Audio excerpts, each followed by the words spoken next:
Приветствую участников соревнований. I welcome the participants of the tournament. Пусть этот день будет для вас удачен.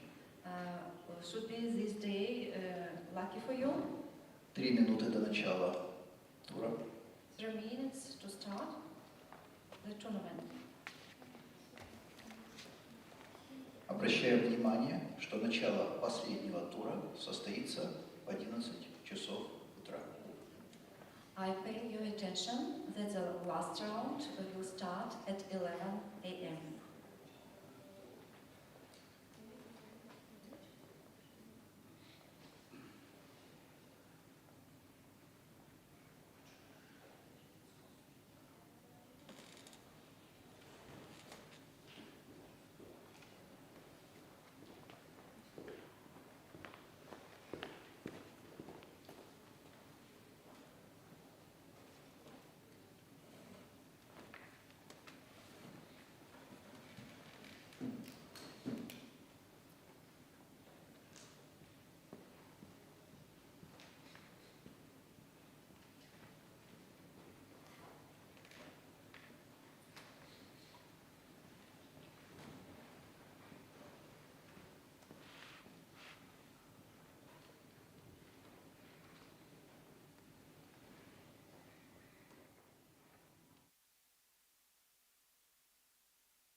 Hello, my dear audience.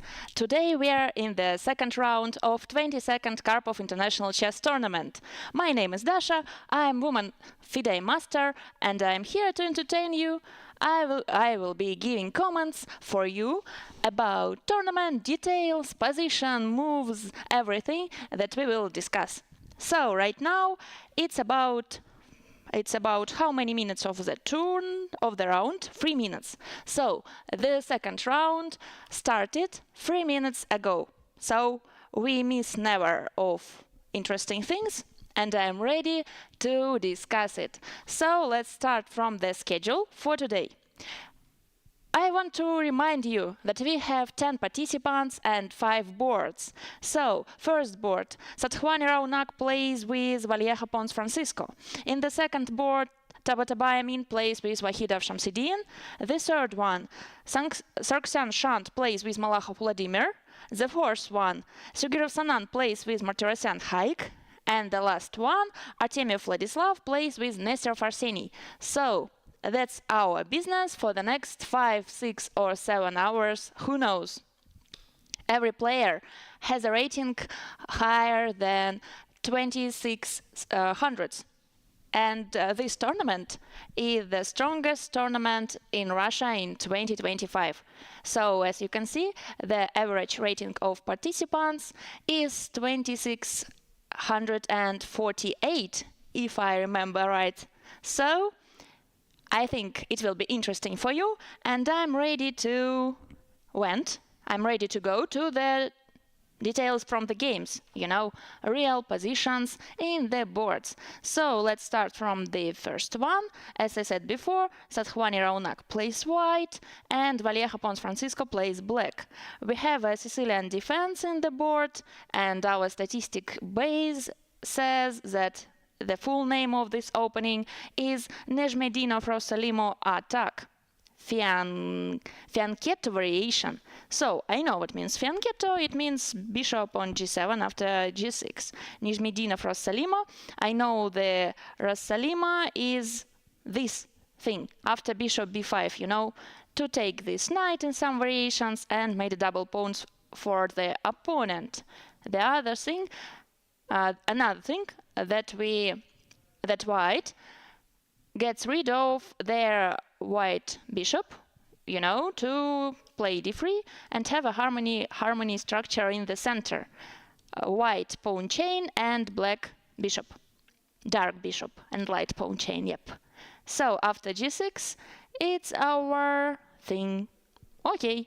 Statistics say that there are 1700 games by masters in this position. Okay. If you have just joined us the first time, I want to remind you that the time control on this tournament is very long. The longest as I see in my life, maybe, because it's 100 minutes in default and 50 minutes more after the 40 moves, and of course 30 seconds increment. It's in how it called, right? So after every move you have more 30 seconds in your clock. Increment time.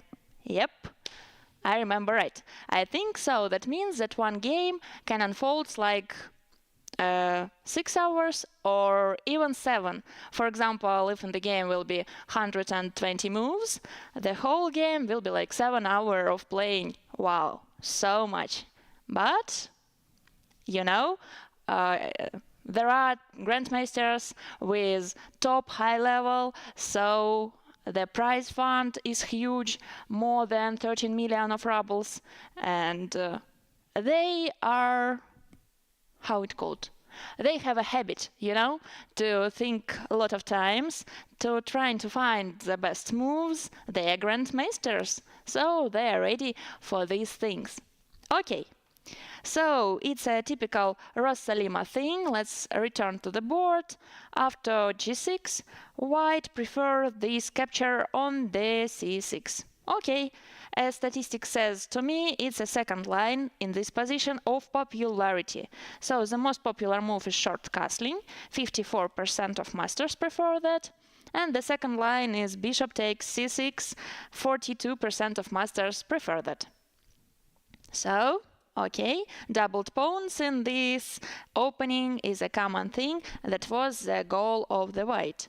Okay, the whole statistic said that 34% of winning white, 46% of draw, and only 21% of winning black.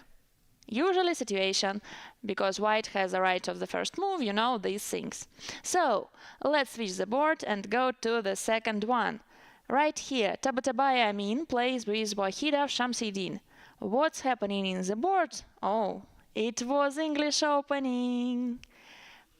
Not really English opening, because the first move was knight f3, but if you watched my streams regularly, you know that the English opening is my favorite thing for the white. Because when I was a child, I played it so much, I like this scheme so much, and I'm ready to explain to you all of these details. So, the main idea of English opening is controlling the light squares in the center. That's the reason why white plays c4 and light fianchetto in the queen side, so attacking queen side. Okay, this pawn is not a really sacrifice, because white have a lot of opportunities to take it back without problems. In this game was played queen c2. It's a opening theory, nothing new for everybody. So a6, you know, with the threat of b5, for example, takes b5, and the next move of black is queenside fianchetto. So white don't want to have this, so they make a prevention, like a4 is prevention of b5. Logical? Logical. Okay, good for us. So this position right now in the board. And the game theory says that we have got 5,000 games of masters in statistics base in this situation. Okay, good, good, good, good, good. So I will look at that game with all my attention, because as I said before, I am a adorer of English opening. Okay. As for the third board in this tournament, Sargsyan Shant plays with Malakh Vladimir right here, and it was Slav defense, right? Yep, d4, d5, c4, c6, Slav defense. So very solid structure for black.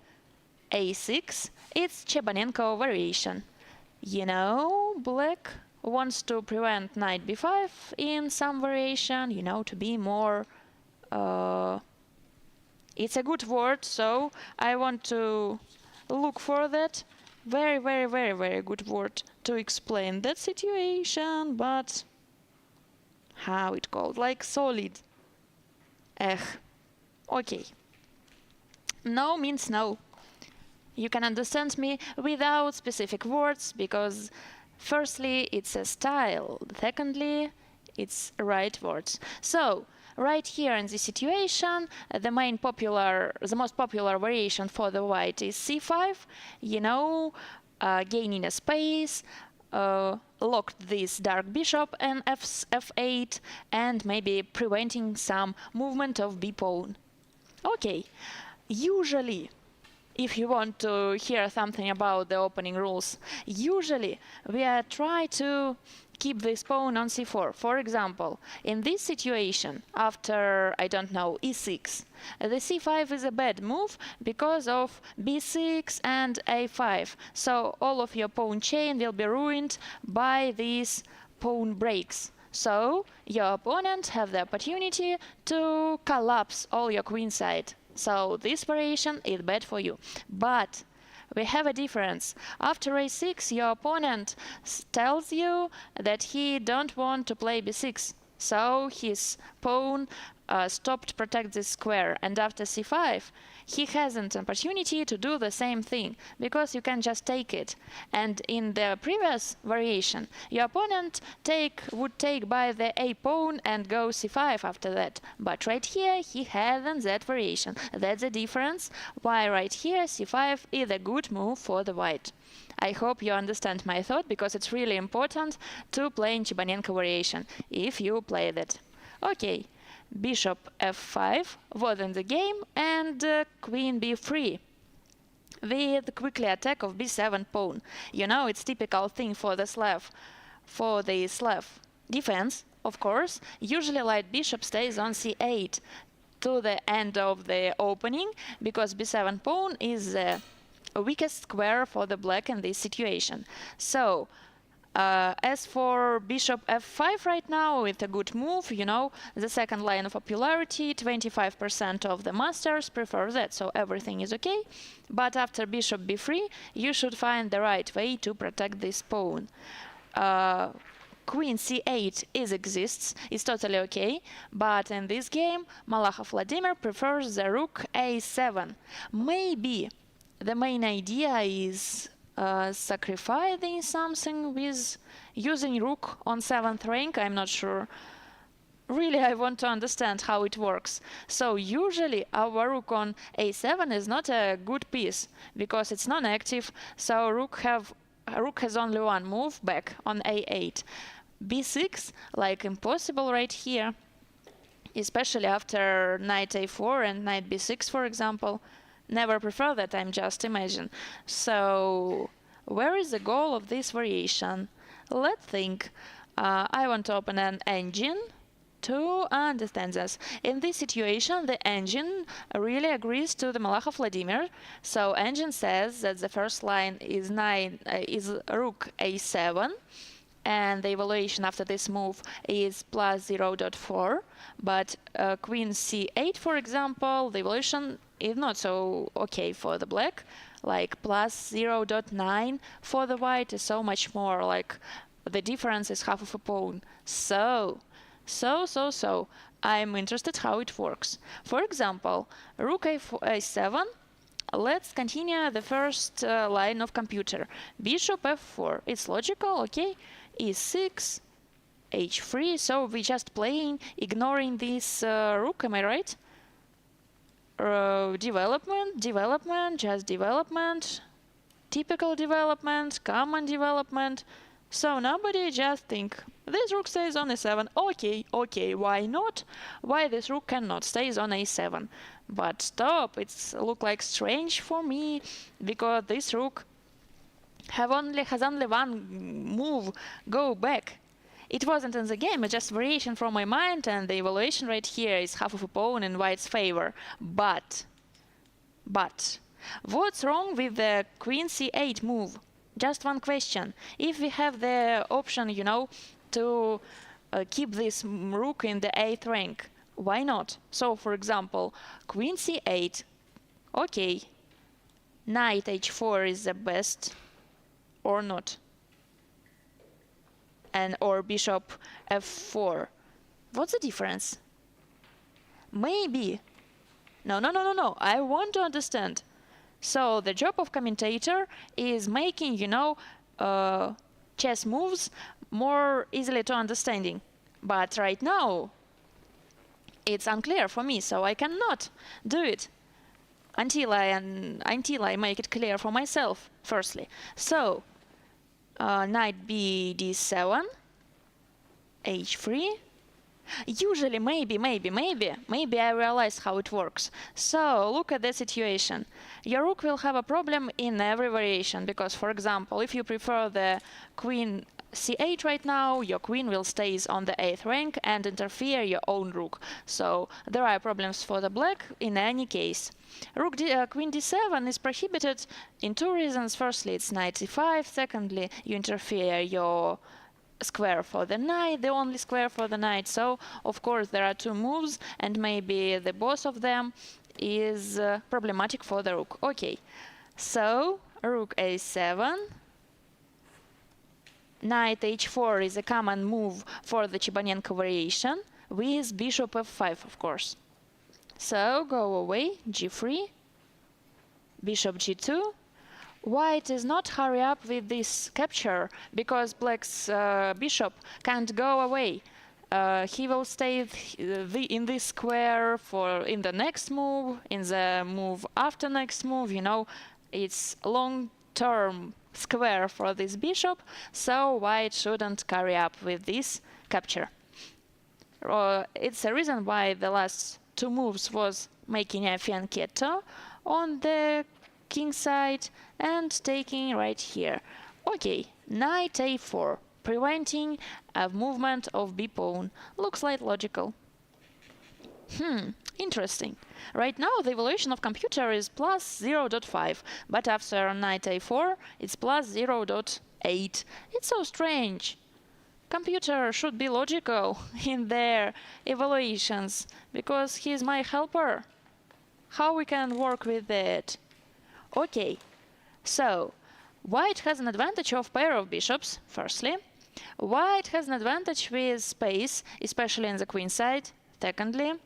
Black has a good h file for the rook. It's semi-open file, and if white makes a short castling, black can try to create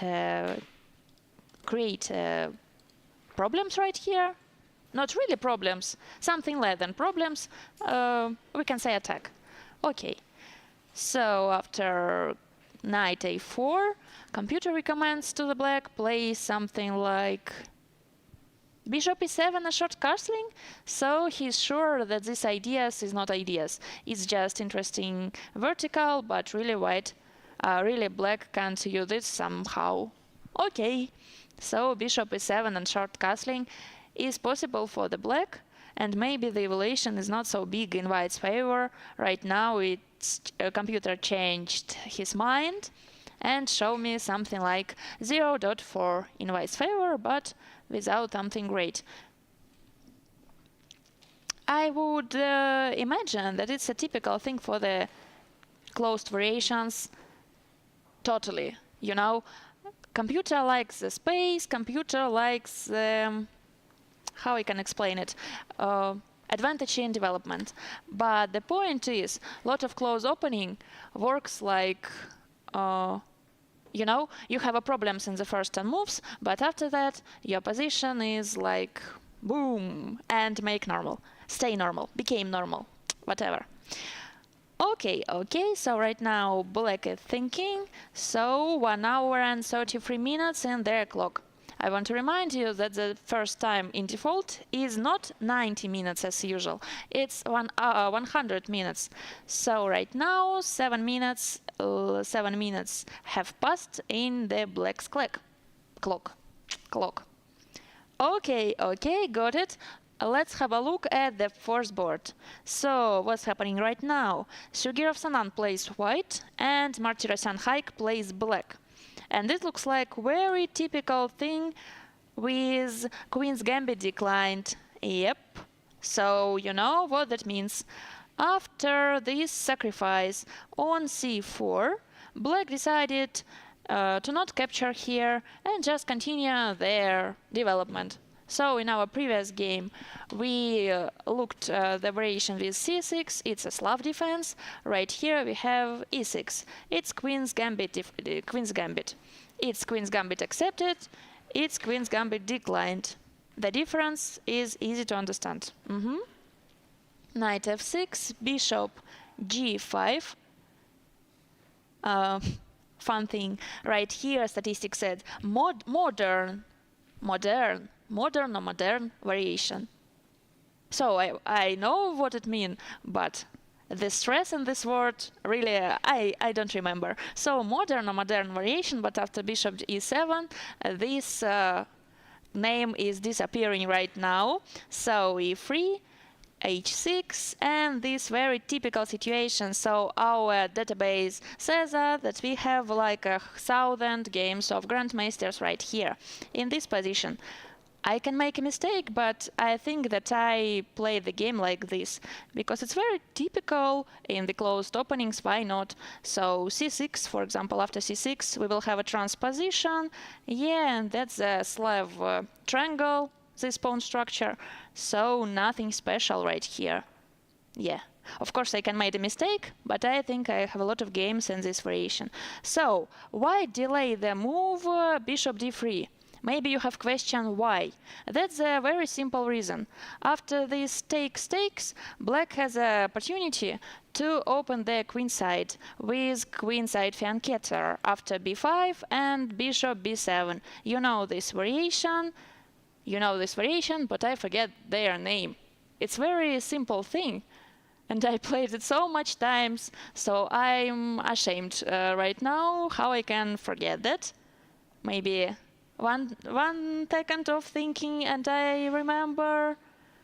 No, my brain is broken, so that's a fact. You can remember me. You can. No, computer really refused to help me in this situation because it's transposition, so he said that, like, I'm not tell you the name. The first letter is M, really M. M 100%. How it works? No Moscow variation. What's variation? So, okay. Anyway, I will be, dementia is my best friend, so whatever. I wanted to explain you how it works. This bishop is really delayed their movement to d3 because of this capture. So right now, for example, after c6, white has two options. The first one is play to bishop d3. Maybe we will have the name of variation right here. No. Okay. And okay, bishop d3, takes, b5, all this stuff. The second option is taking the first on d5, and after that bishop d3. In the one side we haven't this problem, in the other side our opponent has a free diagonal for his bishop. And the third idea, I'm not sure about that, but maybe b3. So I have these things in my games, but my level is so lower than the participants in that tournament, so computer says, Dasha, stop that. This move is so bad for the white. Because of the pin in this line, some ideas with queen a5, and after that knight a4, Dasha, you did something wrong. So, okay, I want to tell you that in this situation, b3 is not working, but in others, sometimes. Okay, if I will remember how this variation with d takes c4 called, I will tell you later. And right now I want to... c5. c5 was in that game. Really? I want to think about it. So I remember that c5 is the second line of popularity. Yep, it's right. So 31% of masters really prefer c5 right here.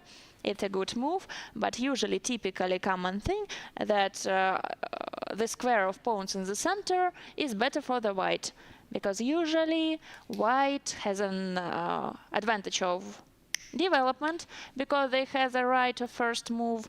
So if your opponent creates a square of pawns in the center, usually your best reaction is taking a pawn to the center. So right now you have two captures. From the center and to the center, and your favorite is taking to the center. But the thing is, if your opponent take by the e-pawn, you have a good position.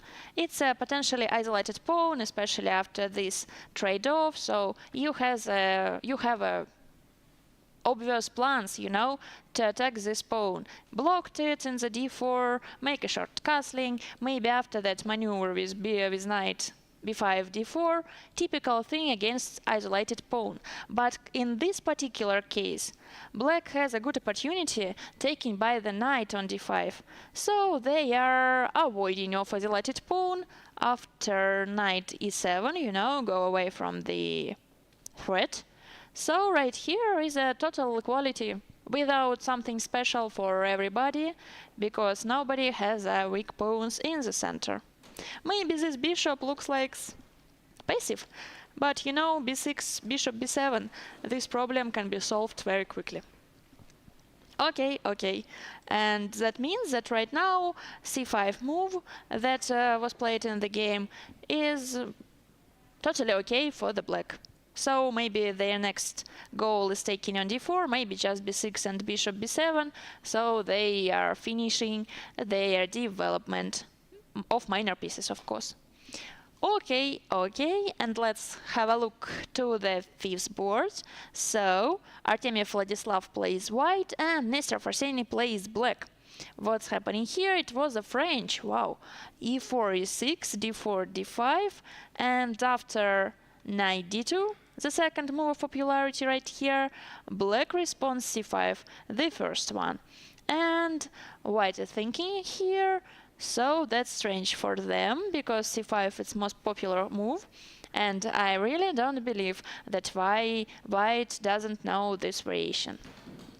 But as you remember from previous round and previous tournaments at all, Vladislav Artemiev likes to think in the opening, so it's his style. For example, yesterday he has the longest game in the round. He looking for the chances for 4 hours and 55 minutes, like 5 hours.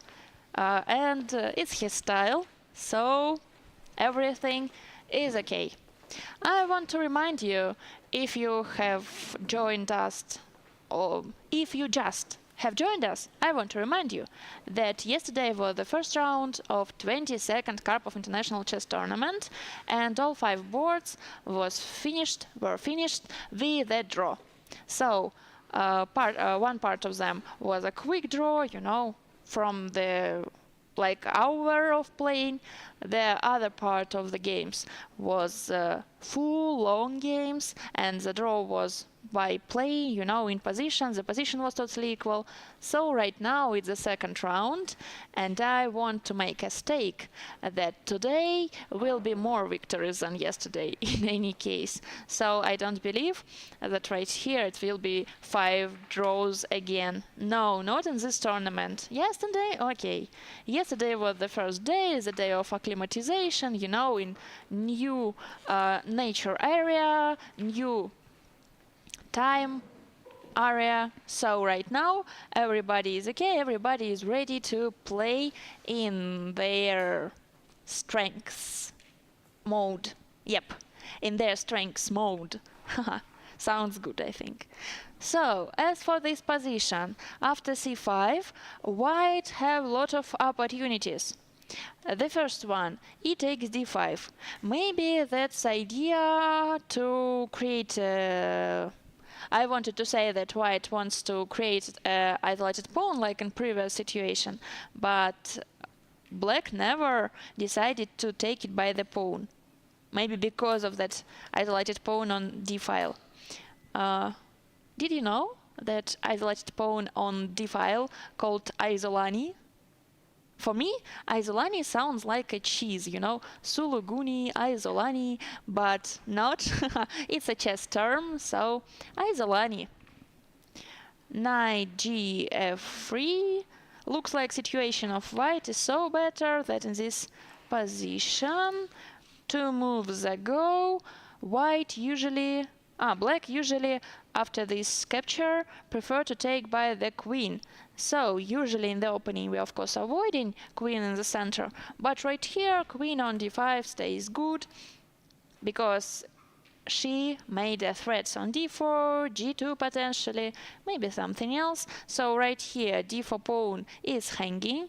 For example, after queen gf3 it will be capture, something like bishop c4, and queen go away. Interesting. So this variation with pawn sacrifice may be very interesting for the white. Maybe it's not a pawn sacrifice, because as I can calculate after knight b3, black hasn't really working opportunities to protect this pawn, because e5 after short castling isn't working in 100% because of the opportunity of the pin. Okay, so it's an equal position. Why white taking this pawn back? Black finished their development on the king side and make a short castling. So. It was the story about e takes d5 opportunity for the white. As for others, knight ga3. Looks like logical. So we want to take it by the knight, but I have only one question. Strange question, but I have this. So, non-computer, non-statistics. So nobody suggests to play like e5 to control the center, but I want to do it, so why not? After knight f3, we have two threats in the same time, and our opponent will have an isolated pawn on e5, right? For example, knight c6, takes, and bishop c4. Yeah, of course, it's opened position, so winning a time, winning a tempo for the white is so good that their position is totally okay for them. Got it. So this idea isn't working for the black. They should be more shy, more calm, something like knight c6 and bishop b5, a6, not a6. Sorry me, my bad. So that's a problem. Bishop d7, for example, takes, and what's next? I like to talk that like takes, and you know it's a name of an app, if I remember right, that Magnus Carlsen made, but okay. So, really popular thing in chess world, takes. Okay, the position is solid. This isolani on d5 cannot be created because black has a problem. Black has a threat for the white's knight in the center. Something like takes. This triangle in the center is very solid. I forget the synonym of the word solid, so I want to check it. Just right here. It really wasting like 3 seconds.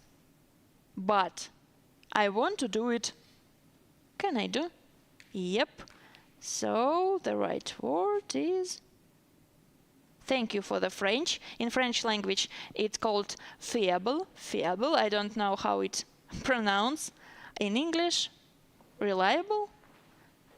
What about solid structure? Reliable structure. Okay. Right now we have good words for this situation. So it's very reliable structure for the black, because this pawn protected by 2 pawns in the same time, so it's very hard to ruin something right here. Okay, but in the situation, in the game, we have the situation after c5, so e takes d5 the first line of popularity, knight g f3 the second one. As for c3, it prefers only 1% of masters. Maybe I know the reason. The reason is isolani on the d4. For example, after this capture, takes, and black has a totally good position and obvious plan, especially with attacking this isolani on d4. So knight goes to c6, knight goes to f6 and d5 to block it. So bishop can stay on b7, you know, to control this square one more time. Bishop goes to b4 with check or pin. So everything is good for the black. And usually, for example, in French defense after e5, we prefer c3. But right here it's a bad thing. I hope I explained to you, it's very understandable. What's the difference between this variation with c3 is a good move and this variation with c3 is a bad move? That's very easy. After c3 in advanced variation, we have only one line who can be opened. It's a c file, so our center of pawn is solid, is reliable.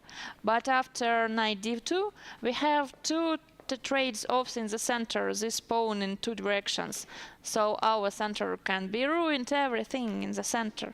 So it's so much dangerous for the white, because they will have an isolani on d4. Okay, whatever in the game was played c5, and right now white's thinking for the 35 minutes in this moment. Okay, got it. Let's have a look what's happening in the other boards. Oh. We've got 12 hours, 12 moves right here. Interesting. It's a game between Sathuani Raunak and Valleja Pons Francisco. Let's look from the beginning, at least that moment that we analyzed it in previous time. So, bishop takes c6, b takes c6, we've seen that. What's next? Short castling. Okay, rook e1 and e5. Black wants to control the whole center, dark squares, d4 especially. So there, all their pieces and pawns helps to this goal, protecting everything. And of course it sounds like a challenge for the white. They want to have their square back. So the next move of white is c3 and d4. It's my square, not yours. Okay, battle for the squares. The good thing is white can take it back after the d4. The bad thing is after all this trade-off, this bishop become a very free piece with a long diagonal from the corner to the corner, and it can be dangerous for the white. But right now the evaluation is 0.4 in white's favor, so everything is okay for them. Okay, takes. Short castling. Knight c3. This piece stays very good. This knight controls the central squares, protects their pawn, and blocks this bishop from the long diagonal. Okay. Rook b8 and knight b3. Just go away to interfere the b file and make our bishop free, because in previous time he should protect this weak pawn on the b2. Okay. d5 was played in the game, and right now white thinking. So, my first question. Can we have an opportunity to create an isolated pawn on d5? I think that's a good question. And the next question is, what about bishop f4? Because this rook on b8 haven't good squares. Right here our knight can attack her. b6 is really dangerous because of tactic opportunities. Why the evaluation is equal? In my mind, I got it. I would imagine that black's dark bishop on g7 compensates everything, because long diagonal, it's really his road of life, so he is trying to work right here. Let's try to continue. For example, bishop f4 with the threat, rook b7, controlling something, and computer recommends for the white, play something like queen c1. What about queen c1? Really, in the first side it looks like we are interfering our rook from the corner, but in the second side, maybe this d1 square is for this rook, and our queen tries to create some ideas with knight c5? Yes? No? Doesn't matter. What's the answer of this question? For example, after something like rook e8, just want to try, it will be rook g5. Oh, bishop g5, bishop d2. Why the computer hates this bishop on f4? In my mind, it stands good because control the squares, but computer says, Dasha, let's go away, somehow, somewhere, let's do it. Why?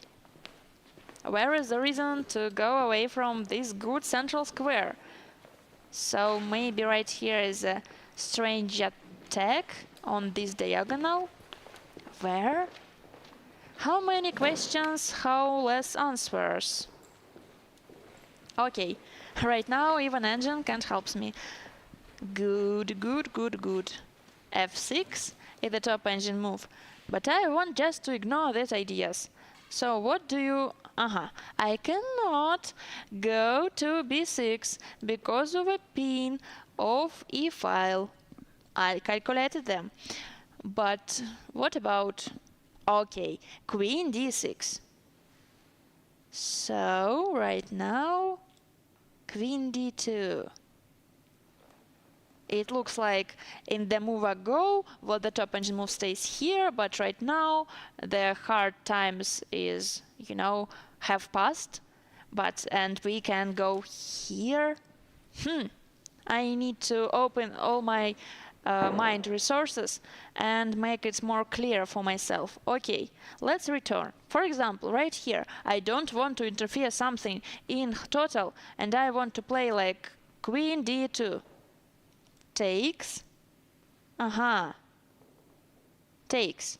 So this line is discovering, and if I understand it right, my opponent, wants to trade off the queens, and this trade-off makes the black's life easier, right? Yep. You know this rule. In the defense, you usually try to trade off, to trade some pieces, because less pieces, easier defense. But after what?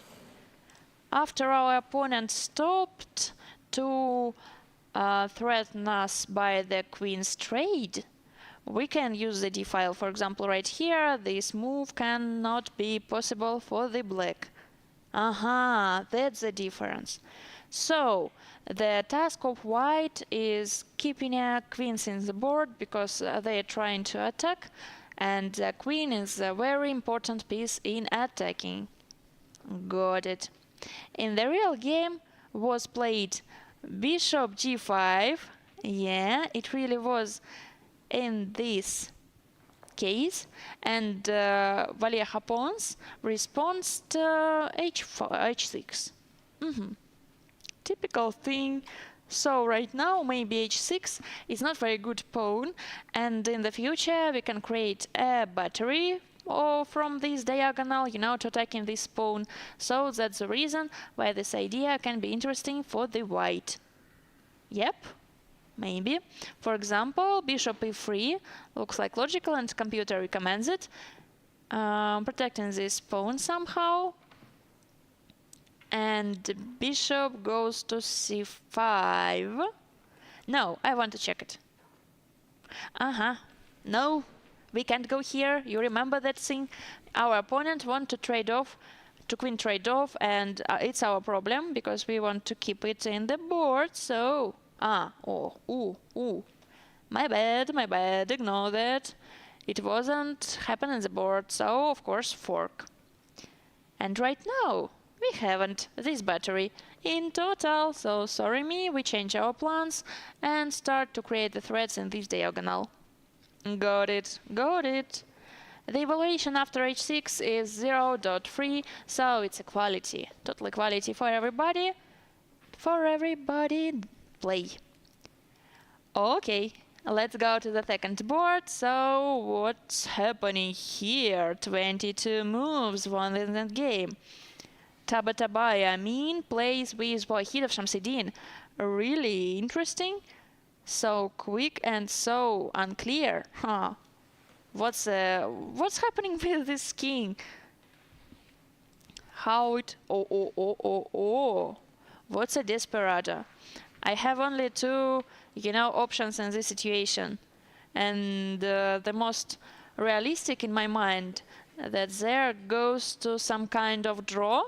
Maybe it's their, homework preparation for the game. Like, we want to fix the draw, let's do it creative. We will see that. If in the end of the variation it will be perpetual check, that means I was right. Okay, our last analysis was something after English opening, so it was d4, d takes c4, queen goes to c2, and this prevention on b5, you remember that, so take it back. Bishop stays on c6, to fighting with this very good fianchetto bishop for the white, predictable, so bishop d5 and bishop e4. It could be a 3 times repetition after this bishop and queen, and yep, I see that there were grandmasters who fixed that draw right here, but white go away, go back to the c1. Knight d2, knight takes d4, takes. Oh, how quickly they play this variation. Yeah? I need some time to think. What's happening? Yep. That's an opening theory, thank you. I'm surprised right now, because really it looks like very hard tactical calculations for everybody, but as you can see, and black and white don't waste their time, don't spend their time to calculating something, like right here 1 hour and 41 minutes in white's clock and 1 hour and 31 minutes in the black's clock, so nobody tried to calculate the first option. It's too easy, and they just know what will be in the end of the variation. The second option is it's the home preparation. Really, that's maybe that's a common variation, and the both players was prepared right here, so it was not a surprise. Okay, 96. Why not? What's the problem? Maybe I can understand that. Maybe not. So, black has an opportunity to capture this knight. After that, it will be king g2, right? Yep. Queen d5 with the fork. Knight f3, it's the only move. h6. That's equal position. c7 pawn is hanging, but who cares? White really doesn't try to take it in some variation, really never. How it works? For example, right here. Right here I cannot make a trade-off, because opponent's bishop on f6 will be very dangerous for us. Okay, got it. So, what the problem? Maybe it will be a very interesting position after queen d6. So, for example, if white takes right here by the king, black wants to take it by the queen, to avoid creating a isoline pawn on e6. Maybe that's an explanation. But this pawn is hanging, no? Why not? e2 pawn is hanging too, but it's a square. So our opponent can discovered attack. Of course. We needed to check it, and sometimes we learned calculate the tactical opportunities right and quickly. I'm not very good specialist on this case, as you can see, but it was useful for us. So discovered attack by knight d5, and our bishop is hanging, our queen is hanging, everybody is hanging. The piece is lost. How sad it sounds. That's the reason why after queen d6, the king g2 is not very interesting for the white, because of queen e6, and the situation is totally calm and solid for the black and reliable. Yep. I hope this word really using with structure and other chess stuff, because I've never heard that before. Maybe that's some collocations. Okay, so as for this game, it was knight takes f8, takes, desperado. I hope you heard about the tactical thing called desperado. Desperado in Spanish language means desperate, but in chess language it means takings in the different sides of the board.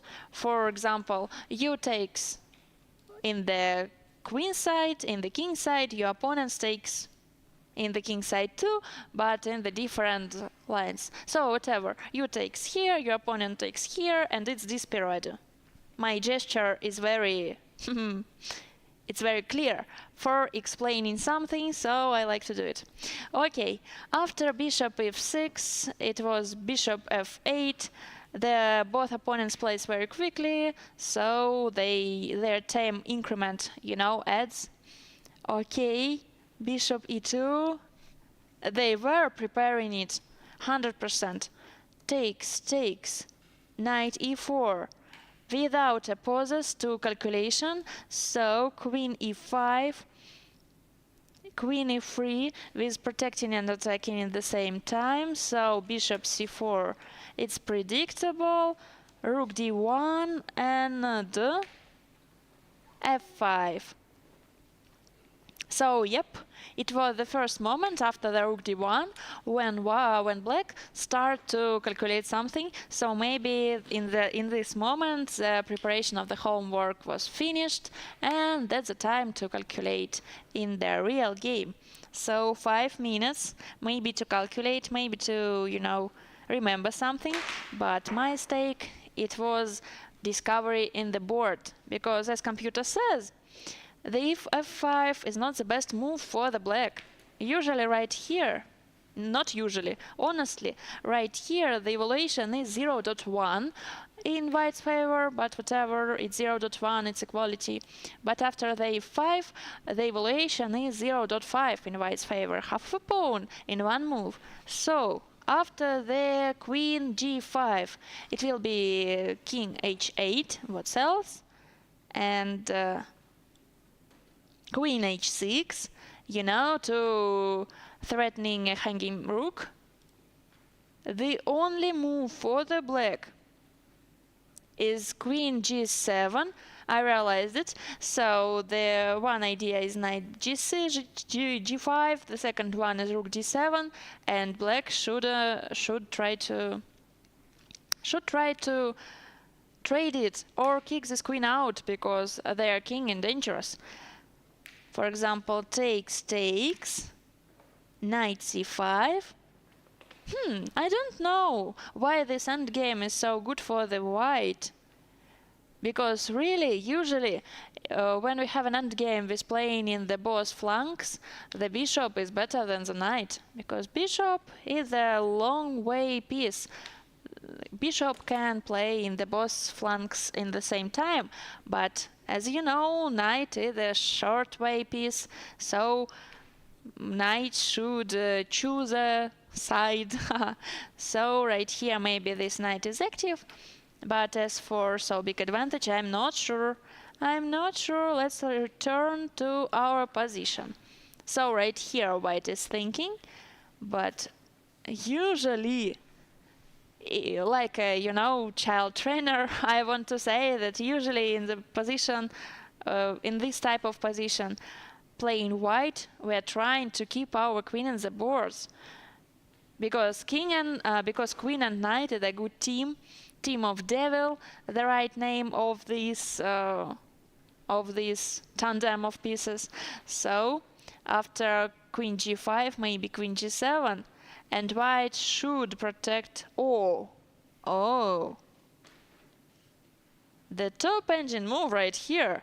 You will be surprised after my next sentence. So, you would imagine here, knight f6 with a sacrifice. What's a sense of our life? So, pause of thinking, sorry. Trying to understand something without success so far, but I'm trying. So, two options for the black. The first one, rook takes f6, white makes a check on the 8th rank, so this skewer is dangerous. Rook f8 is the only one idea, takes, make a check. The only one respond, take a check and a fork, and in the end of this variation, white will have an extra pawn in the queen endgame. That's the point. As for the second one, after this check, for example, black can just ignore us. What will be in the end?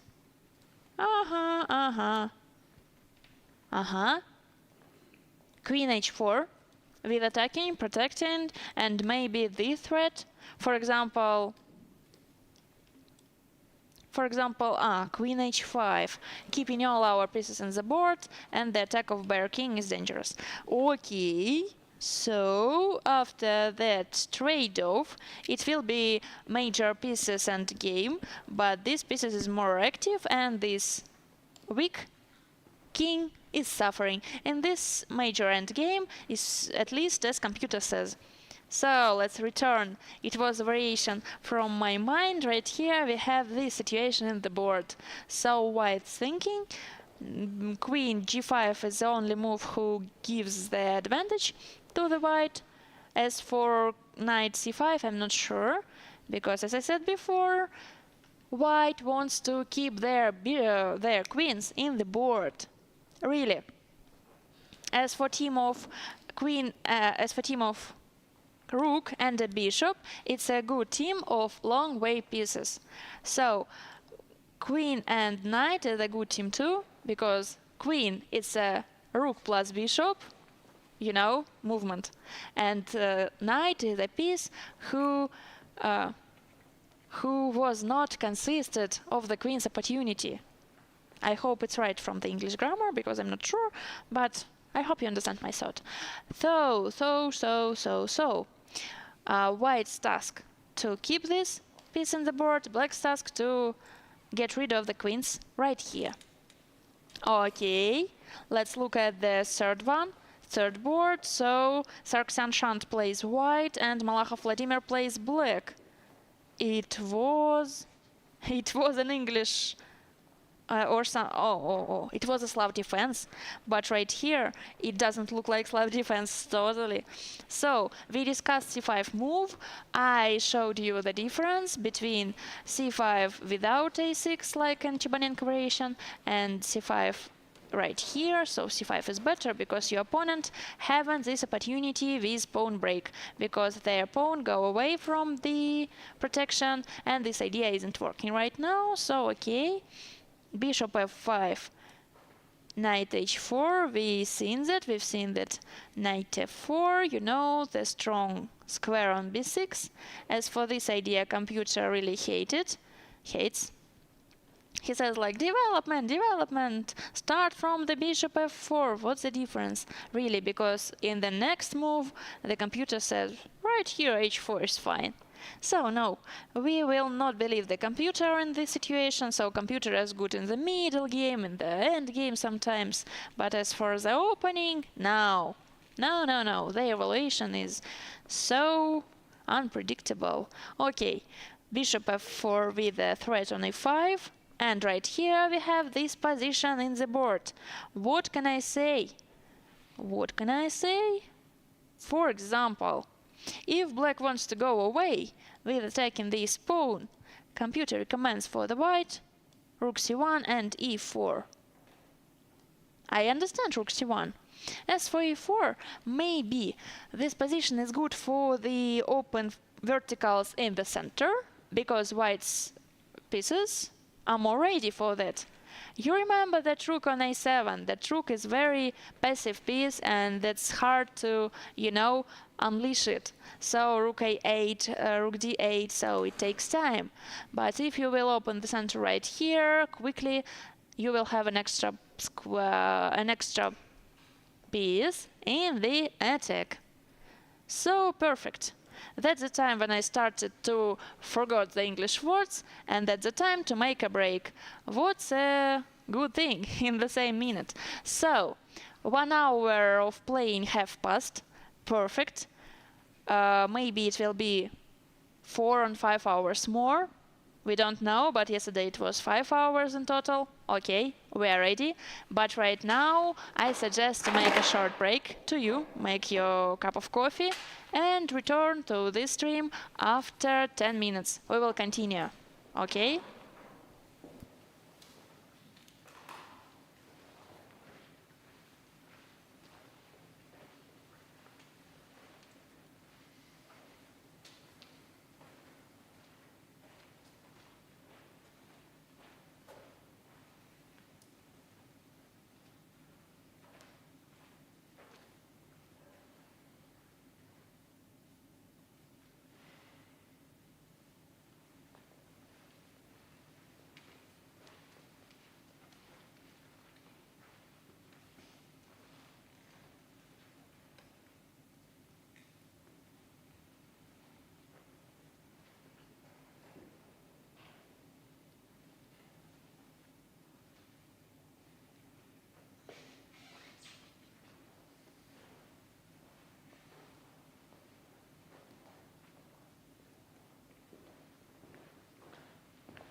So, let's continue our stream. So, my favorite word, as you can imagine. So, one more time.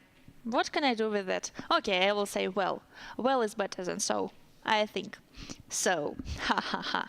Okay, we have stopped to the third game of the tournament. I want to repeat that we are in the second round of the 22nd Karpov International Chess Tournament. So, it's the strongest tournament in Russia in 2025, because the average rating of the participants is 2648. So, it's so much. Everybody is high than 2600 in this tournament, 10 participants, and you can see there in the cameras from the tournament hall right here. Okay, the last game we analyzed was the third one, but during the stream something have changed here. Let's check it. So, one more time, yep. After the h4, Black responds the e5. They're trying to ruin this pawn chain in the center. This is predictable for them, because this c5 pawn is really, you know, nasty pawn for them. Because this pawn blocked the b pawn, blocked the dark bishop, blocked the knight. So this gaining a space was very successful for the white. But right here it's hard to keep everything in this mode. So e3 doesn't working because this in harmony, but computer says that white could choose it without big problems. After the short castling it will be short castling. No, e4. What the difference? So bishop d2 is look like better in his evaluation. Is there a threat? What's happening? Okay, I want to understand the difference. Why right here e4 is not a threat?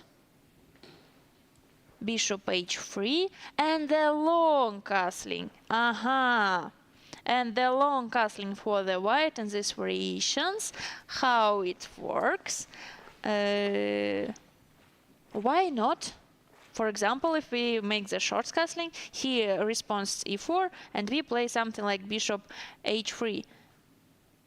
Right here, in this situation, it's a big advantage in black's favor, but in my previous thing, where?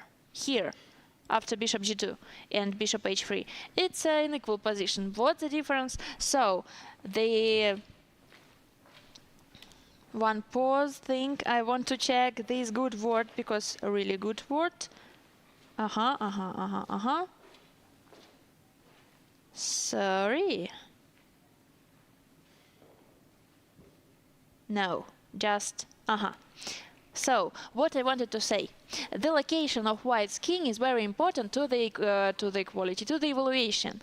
Right here, king in the long castling will be so better, and my guess that the point is this pawn break on the king side. For example, something like in this variation, you know, where is this variation? e3, bishop d2, e4, bishop h3, somewhere it will be long castling, and g4 and h5. Yes, that's the point. Computer agrees to me finishly. Yep. So, right now I have a special rule for this type of positions. You would expect it that our pawn breaks to the opponent's king will be only if our center is closed. Why it works like here? It's easy. So, when you start to flank attack to opponent's king, he would try to create a counterattack to your king. So right here, this center is closed, so there are no lines for their pieces. b5 is problematic right now. For example, g4, b6, takes, and bishop a5 with a pin. Oh. So it's the only move, and g5 and h5. So very hard to the black. Create a counterattack, as computer says. So that's the point why our long castling gives us advantage, and our king in the g1 does not. Because if you have a king on g1, it's really dangerous to play like g4, g5. Of course, you know that. So, in this situation, bishop d2 will be better than short castling, because bishop d2 keep our opportunity to make a castling in the both sides, but our short castling, create our king stable in the king side, and we are losing all our opportunities with these pawn breaks on the king side. Okay, got it. So it was interesting question, and we found the answer on this question. Let's return to the game. Right now, white decided to take on e5 by the pawn, knight e5, of course, and bishop f4, development with the tempos, good for the white. So check bishop d2, another one tempo, and after queen b5, right now white is thinking. You know that the difference in pronounce.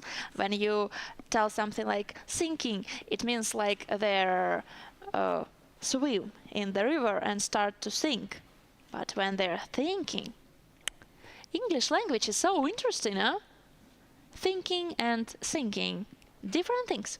So, okay, queen b5, and we have two options, keep the queens in the board or just trade it off, and doesn't matter. Computer said the only options, the both options is okay for the white. The evaluation is equal. After queen c2, for example, it will be something like 0.3, and after short castling it will be 0.3. I have a question. Only one small question. No, I haven't. I wanted to ask you why this pawn is not hanging, because our bishop is hanging too, but maybe because of our threats on b6 and b7 is more dangerous. Let's check it. For example, after queen e2, no, it will be rook e1 with a skewer, takes, and this king in the center is so. No, I made a mistake. Right here we can note this opportunity because of tactical shot on g4. So that's a multiple problem at the same time. You should sacrifice your rook on e7 and protect here, and black had a good advantage, material advantage and positional advantage, so it was my fault. Let's return to that position, because the main point of white is intermezzo. Do you know intermezzo? Intermezzo is an intermediate move. Yeah, special tactical shot. Really, I was confused. I wanted to check whether am I right, whether I remembered the right terminology of chess, but now I'm sure. Yep, intermezzo. It's a German word? I think so. Sounds like Germany, right? So I'm not very language, scientist, so it can be German in my mind, whatever. After rook a d1, the queen a5 is the only response for the black, and right now rook takes here. So there are no ideas with multiple threats, and the king on e file is suffering. Of course, rook on a7 and rook on h8, so that's a very bad rooks for the black. This rook is blocked by her own pawn, and this rook is interfered by her own king. So, betrayals. They're enemies. All of these pairs of pieces are enemies, and that's not good for the team play like chess. Okay, so in the game was right now in the game we have this position after queen b5, and it's time to think. This idea with queen c2 is so interesting too, because we go away from the trade-off, we protect our pawn one more time. Maybe it can be ideas with trap this queen, because I just want to imagine short castling, e3. No, queen. Okay, in the other in sequence of move. Okay, bishop f1. For example, your opponent didn't see how it works. No, it's not working. How it's not working? I wanted to make this queen get trapped, but that's a check. So my idea didn't work totally. Wow, it's interesting. d4. So, sacrifice of a queen, and the compensation of black is so big that an extra queen means nothing. Computer thinks human beings like queens. At least me. It's enough. Okay. Yeah. Sargsyan shan't choose the queen c2 in the game, really. It was his choice. So, maybe it will be something like that. So, you know, preconditions. Preconditions, it's things that tells you that there are tactical opportunities here. So right now, precondition is queen b5, because this queen had only one move on c4, and it's easy to control that. So after that, every attack on the queen will be, you know, crushy. So, computer, of course, says that the evaluation is 0.3 and all this stuff, but as human, I just want to find something interesting here. Maybe with bishop f1, I don't know. Maybe I, right now, think like a beginner of chess who saw one idea, see one idea, and trying to use it somehow, exploit it. But why not? Why not? Okay, the evaluation is 0.3 and we can change something. 0.3 means you can do nothing with this queen and queen feels okay. So I suggest you to switch the board and go to analyze the first one. So right here, Sugirov Sanan plays with Martirosyan hike, and let's check it out. So it's an endgame. Looks like equal endgame. Because of the pawn structure. The pawn structure is total symmetrical for the white and black. You can see that, so all the pawns stays in the same situation. As for the rooks, they look like similar, especially after rook c8, so look like a draw. My stake that will be a draw in this game, so without something. Let's check. I remember that in the opening, black has problems with the c8 bishop. What's happening after that? So c5. I remember this move. Takes by the knight. Yeah, I predict everything in this variation. Include knight e7. Bishop b5 was new.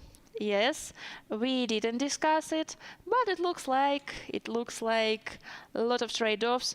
So white hasn't really opportunities of keeping this queen, not quite queen in the board. You know, similar words. For example, something like that. h6. You should go away. Bishop d7, bishop c6, and your opponent finish your development. So, other side, I don't know, queen h4, knight f5. It's so stupid for the white, so I don't want to analyze it. And right now, after knight f6, it looks like white really haven't place to escape from the trade-off.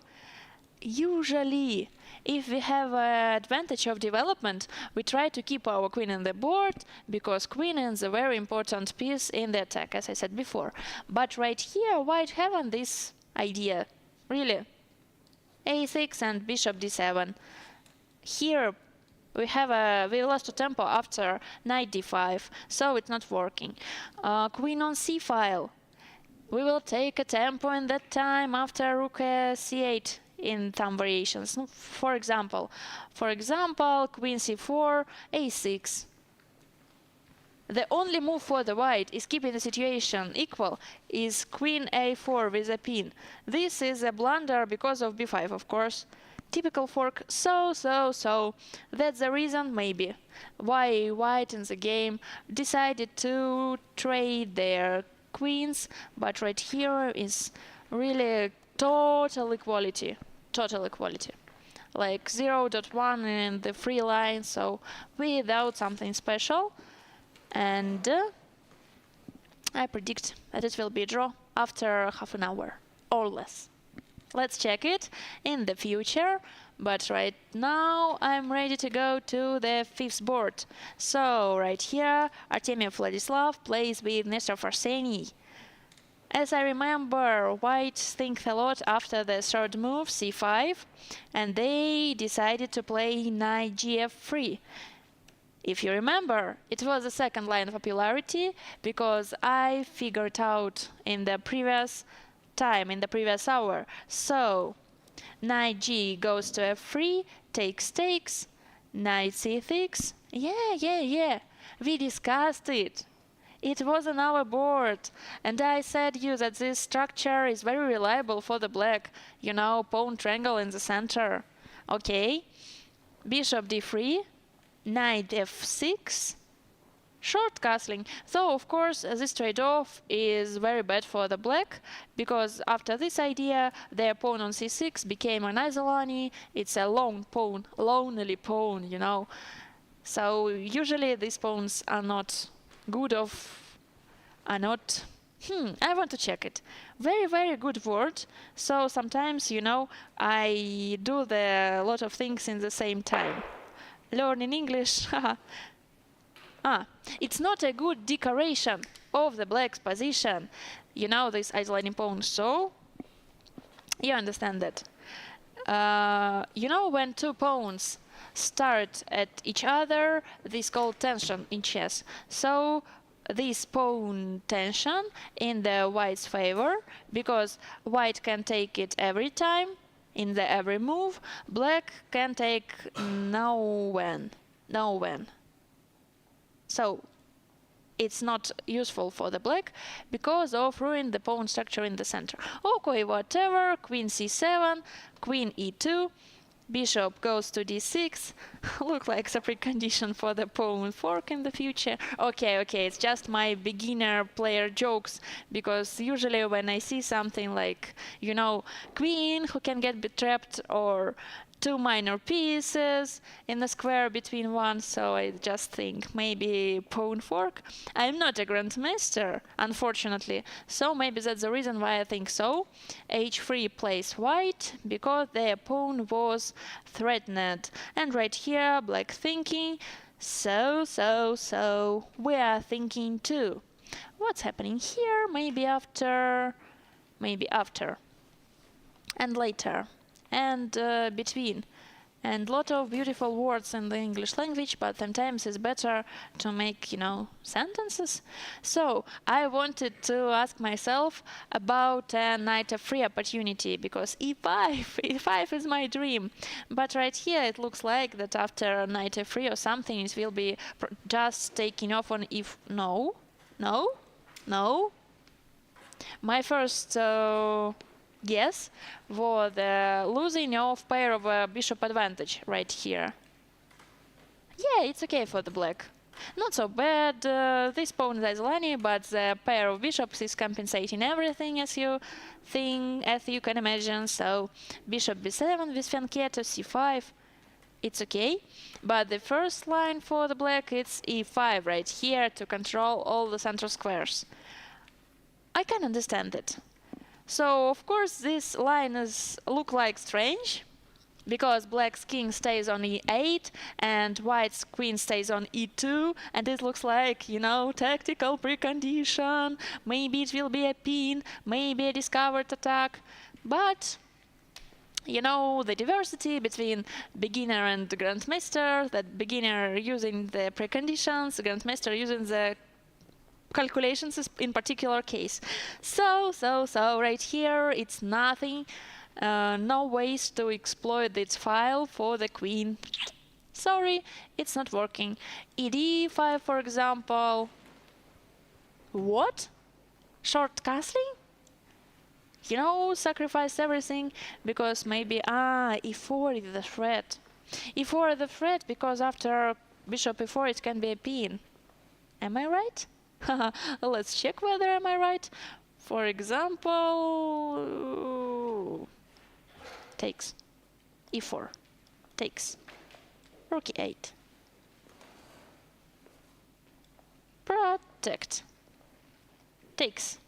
Our position is bad already, but I want to go to the finish. Attacking, protecting, and something like knight h5 with a checkmate. Okay, it's just, joking variation. Of course, it will be... it cannot be happen in Grossmaster's game. Just in my mind. Sometimes I like to imagine this fantasy variation. Okay. Or whatever. The knight f3 is prohibited because this knight should protect our e4 square from the enemies. So h3 was the only move for the white, and short castling plays black. Okay, right now we are finding a good plan for the next moves for the white. What it can be in the board? Computer says goes like c4, You should control the center by your pawns. Why not? So c4. Just want to check. Why d4? With c5 and d5? No, no, no. e5. And after bishop e5, knight f3. Why the only move? No, for example, I want to keep all my extra pawns alive, so I will hold it in the center. No step back. Hold. More threat. Go away. Takes, and takes. Simple tactic, but aesthetic. Really aesthetic. Do you agree with me? I think yes. So it's easy to calculate, to be honest, but when you see that in the real game, it sounds like, what's a beautiful thing. So brilliant, not really brilliant, we get used to call brilliant idea with something very hard to calculate. Right here it's a, two moves idea. But for me, it looks like, So after the short castling, c4 is okay, because after d4 we have that opportunity with multiple threats in the next moves, and our light bishop is opened in the end of this variation, and h7 square is weak. Okay, I think enough. What's about other opportunities? b3. Be free, sounds like a motto. Like, be free, be happy, be healthy, be rich, and be free. Sorry, just my jokes. It was in the game, yep. If I remember right, I can make a mistake sometimes. Very rarely. Usually I'm right in 100%. But Artemy Vladislav, maybe, in his childhood, and after that, he played b3 in the first move a lot of times. Am I right? So, the first move in every game by white, it was b3, b3, b3, b3, right? So, something from the childhood, like b3. If you have the opportunity to do that, you need to do that. Okay, I'm not sure. Just talking. Okay, fianchetto bishop in the next move, and some next ideas with bishops of Horwitz. Horwitz bishops is a pair of bishops in the diagonals who are aiming at the opponent's king. Okay, only one question: what will be after bishop e5? Rook b1, predictable. Oh, interesting idea with bishop a3, like counter threat. He attacks us, we attacked him. Interesting. But rook b1 is more natural, Attack, go away. So, after bishop b7, computer recommends to us goes like b4. Just right now, I think that every square in b file sounds like a motto. Really, b1 sounds like be alone and enjoy it.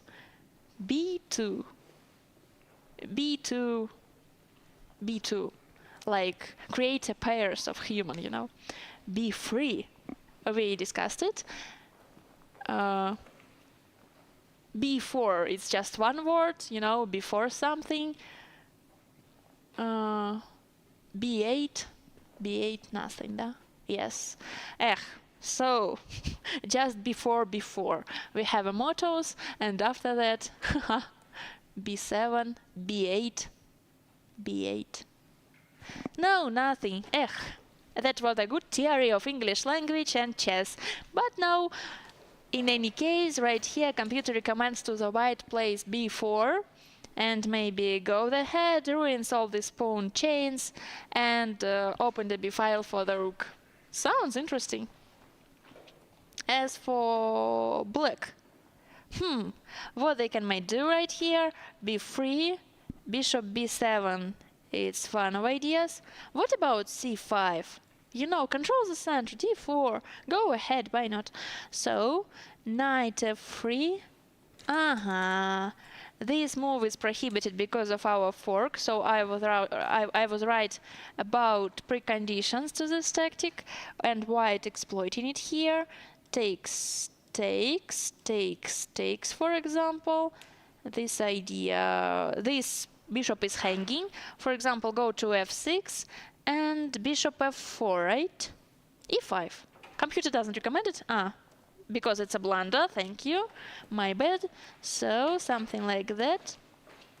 And knight e5. This position is equal, because black has a pair of bishops and a long diagonal for one of them, but white has a control of the central squares, and e5 it's like outpost for the knight, and lines for the rooks, and all of this stuff. So, these factors are compensating each other, and the whole situation looks like equal. Got it. Let's return to the board after b3. You can see our position in the game and our imagining variations has a different colors in the board. So right now it's a live position. Right here, bluish situation. It's, you know, analyzing variations, not from live. So you can compare and really. One more second. I forget it very quickly, but I'm learning, and I wanted to say you the verb distinguish. Yep, distinguish. So right now, after that, you can distinguish it easily. Maybe you don't know what means distinguish, but it's, you know, funny to pronounce it. Okay. Let's switch the board to the first one. So right here, Sathuani Raunak plays white and Vallejo Pons Francisco plays black, as you remember. And our first analysis was here after h6, and I discussed with you about bishop e3. So right now, maybe you remember that we analyzed the position after rook b7, you know, to protect this pawn. Something with queen d2 and queen c1. What's better? We distinguish the ideas of queen c1 and queen d2 because they look like similar, but in practice they're totally different. After queen in d file, our opponent has an idea with d takes e4, and the trade-off of queens is very useful for the black because they're in defensive position. So queen c1 is better, and we discussed it in our previous time. But in this particular case, what's a different situation? Because after bishop e3, black takes on e4 immediately right here, and they was right because trade-off of queens is really important for the black. So white responses with knight takes e4, and right now this position in the board so c5 square is weak for the black, of course, for the all minor pieces that wanted to go here, but b2 pawn is weak too. So I think in the nearest future all of these pawns will lost, and we will have the equal middle game or end game. Of course, end game, because for queen trade-off is predictable. So I want to upgrade this line of variation. Lichess says, Dasha, ha ha ha ha, you want a lot? No, I done it. Pause of thinking. Not thinking, thinking. It's a different. Okay. You know, when top grandmaster's playing, it's hard to usual commentator to understand something, so don't be mad about the pauses, it's okay.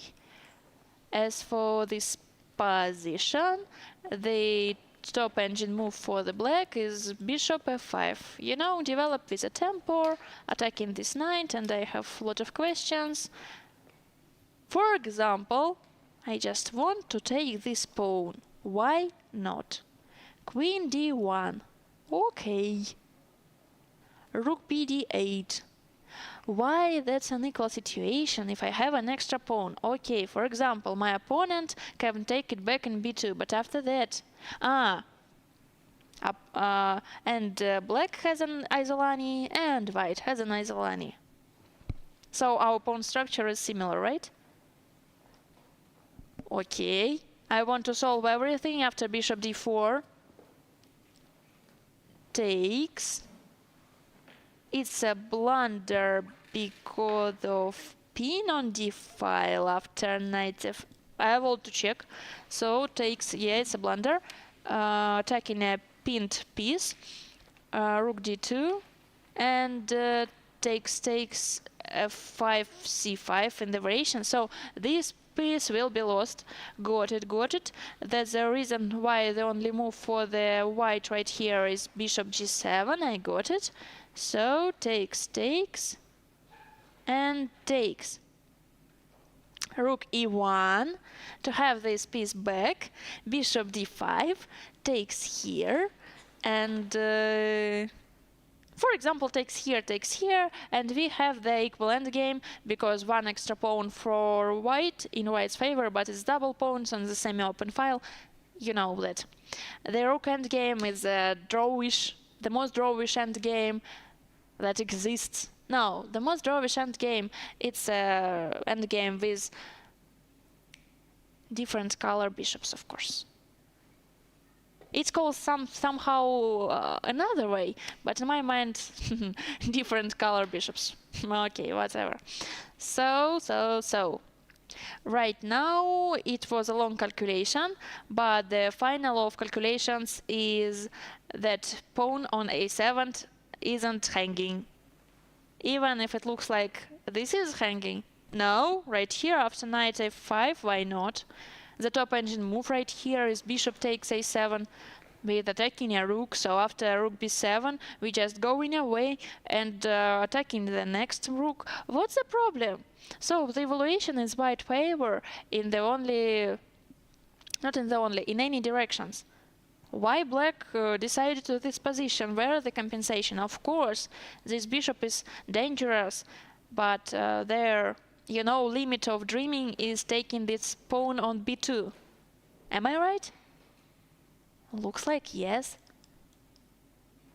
And half of a pawn in white's favor in this position. So maybe I want to return and just ask myself, what if we want to protect our pawn just in this situation? Computer doesn't recommend it, and that's the reason why I have a, you know, doubts. Doubts.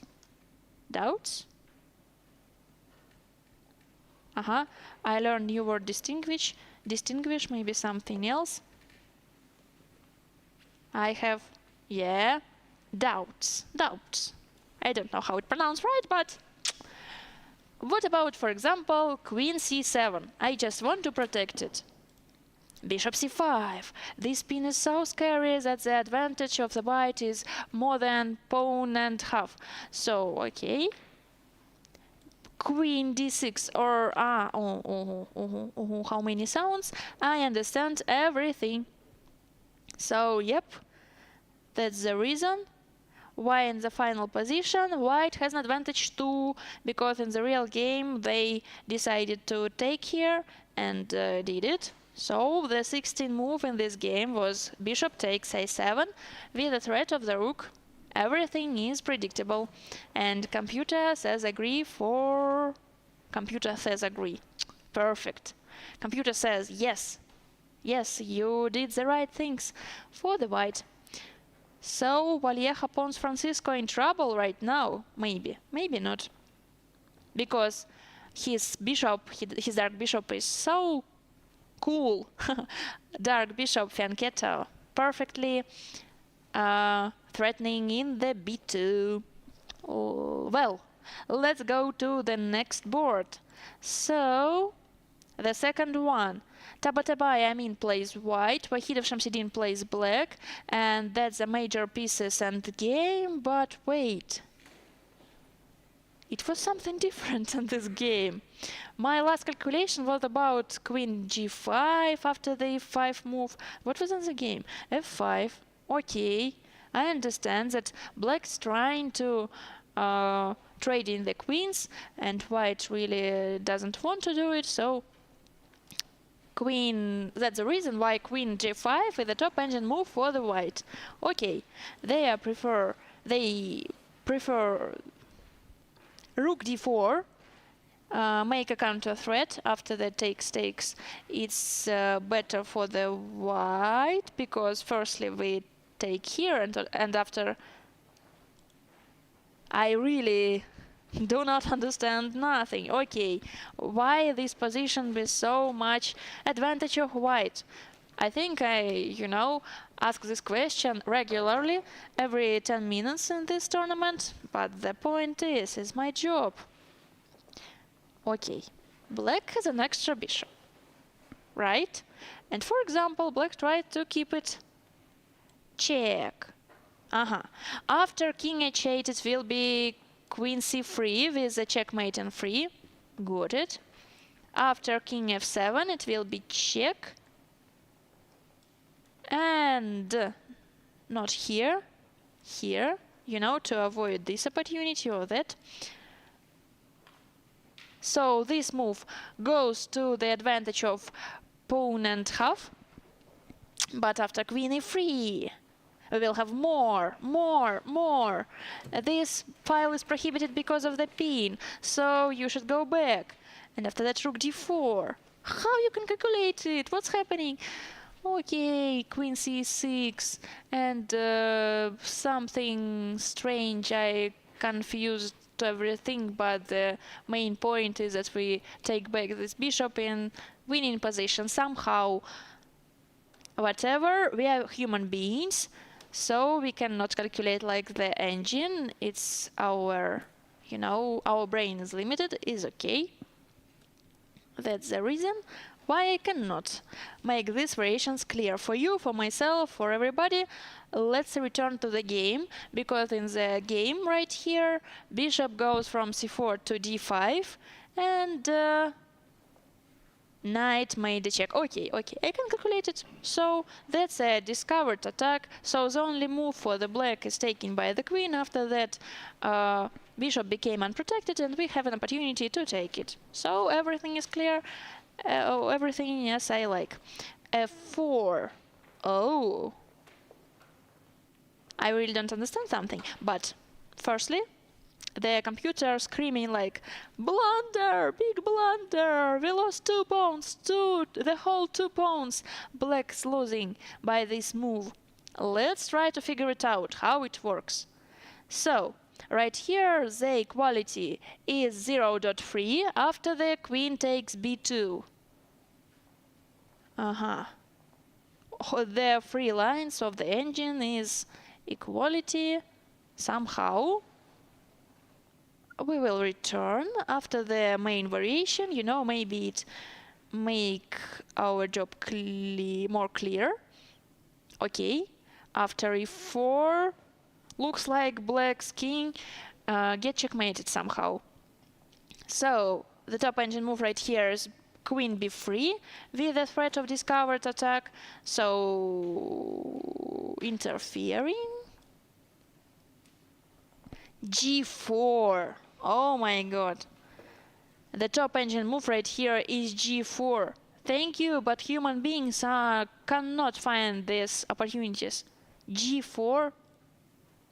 But in the other side, the main idea of black is opening this file to create a counter threat and if file somehow. Maybe G4 is just a way to avoiding the problems of a file near our king, and who cares that it's, you know, against our typical rules. You're avoiding this problem? Yeah, you did.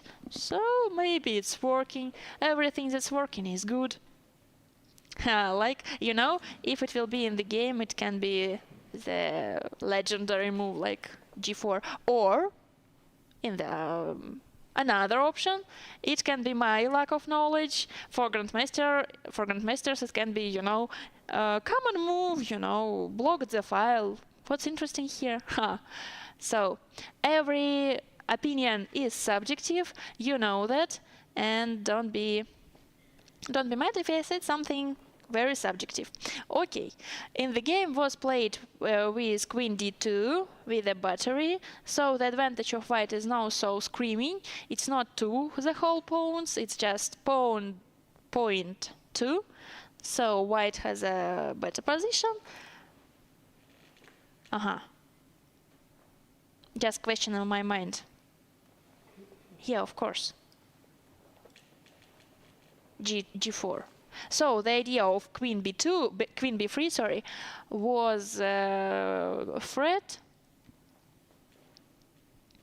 What will be after rook f7, for example? G4. So, you know, it make me easy that not only me think that it's a very hard idea to find it in the game, because I think if Tabatabai Amin finds it in the game, he will choose it, but he prefers to go back to the d2. Queen from d2, of course, protected the f2 pawn, so that's a common way, you know, to avoiding the problems of f-file. Just protected the pawn here. It's, you know, humanly. And, for example, takes by the h-pawn, of course, and continue the game with opened king with these threats from the g-file or something. But this g4, after going away, just, you know, brain is broken. And that's interesting.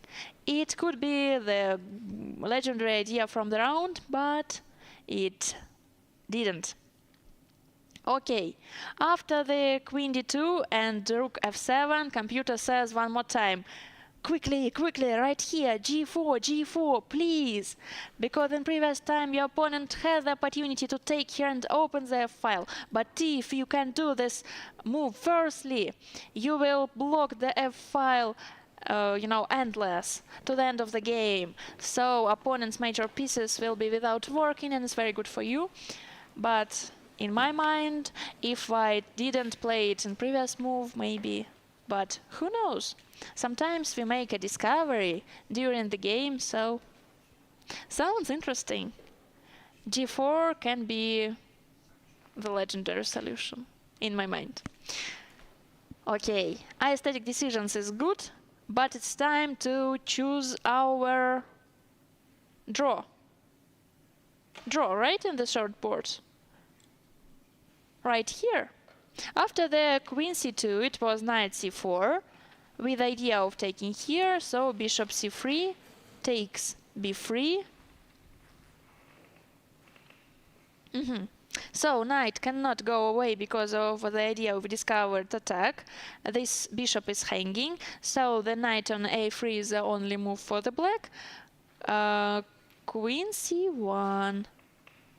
So the evaluation is 0.2, so that means that everything is logical. I'm trying to figure it out somehow. So this is the threat. Black hasn't opportunity to go away without problems, because right here, after short castling, there are some new ideas, maybe connected with you will be fun, but connected with rook d1 and bishop f1. So my first idea, when I said you about preconditions that appear because this queen can get trapped on the b5, so right here computer remembered that and suggest us like the rook d1 after short castling and bishop f1 to discovered attack by e pawn. So yeah, I was right. And right now that's a big advantage of white. Of course black can choose other variations. It's just to show you. In any case, in the real game, black answer the d4 after queen c1 and after what's happening? So go in your way, just check, queen b4 check, and bishop e7. The situation in white's favor, but not so much, so it looks like equality more. Okay, but after knight c5 it was a draw. Okay, firstly the queen c5 is good move. Black has an extra pawn, white has a good compensation. Made the threat the only move, take by the rook the only move. Rook c4, and this pair of bishops in the opened position is so active pieces that the compensation is more than pawn, like 0.8. But black has an extra pawn right here. In any case, the first draw today was in this position. I need one more attempt just to figure it out somehow, because I want to make it clear for me, for you who are watching us right now. But in my mind it looks like a position with a lot of calculations that really not so simple. Maybe it's psychological things. For example, black think that their knight on a3 is problematic and white's pair of bishop is so good, and white's calculating something and decided that the extra pawn of black is so dangerous, so everybody thought that the draw is good for them. Maybe that's the explanation of everything. I'm not sure. I would imagine that. Just from my head, so... Knight c2. It's the top engine move here. So, queen c2 has the same equality than king f1. Oh, takes this idea. Sometimes my eye is hanging like, what's happening? Help me somehow. Maybe it's higher than my level of understanding chess. Maybe not. So right now, after the short castling, for example, black will have an extra pawn on c3, right? And in my mind, we have two options. The first one, we can take it back, and our bishop, working from all the world, from all the board, and d-file for the rook, and this rook on a7 is not so good, so white has an advantage. The second option, black can create some counter threats, but no, just an equality in the three lines of computer. Okay, I can believe the computer that it's equality, but as for me, it's unclear. So I need a grandmasters like as a guest in the stream, somebody who can explain it to us, to all of us. Let's do the last attempt of understanding how it works. Knight c5. Right now, white has an extra piece. So, knight c2 or queen c5. Because knight knight c2, it's a flexion, queen to the pin on c file, and after that black will take back their piece in the C file, and the number of pieces will be equal, but the extra pawn gives black some time, to develop their minor pieces. Okay. It's not very good explanation, but it is. So, somehow. I suggest to do you the next break, because now 2 hours have passed, and we have, our scheduled break. After that we will continue. So, 4 boards left from the 5. We will analyze it, but right now, time to make the next mug of coffee.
Okay, hello there.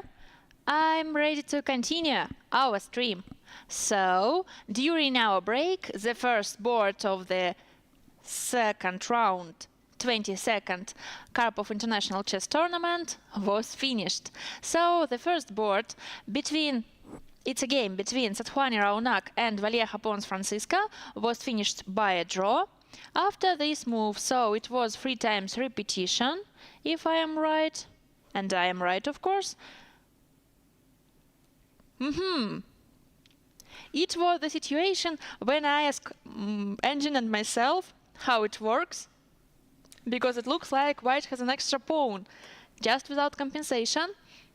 But let's look how the game unfolds. So after Rook A8 in this situation was trade-off of queens, and Bishop attacked this Rook. So go away and one more attack. And one more attack, so Rook, of course, has an opportunity to go on d5, but Black really doesn't need it, because White has an extra pawn and a good active of piece. So this 3 times repetition is, we can explainable. But why White wants to make a draw right here by the Bishop c5 move?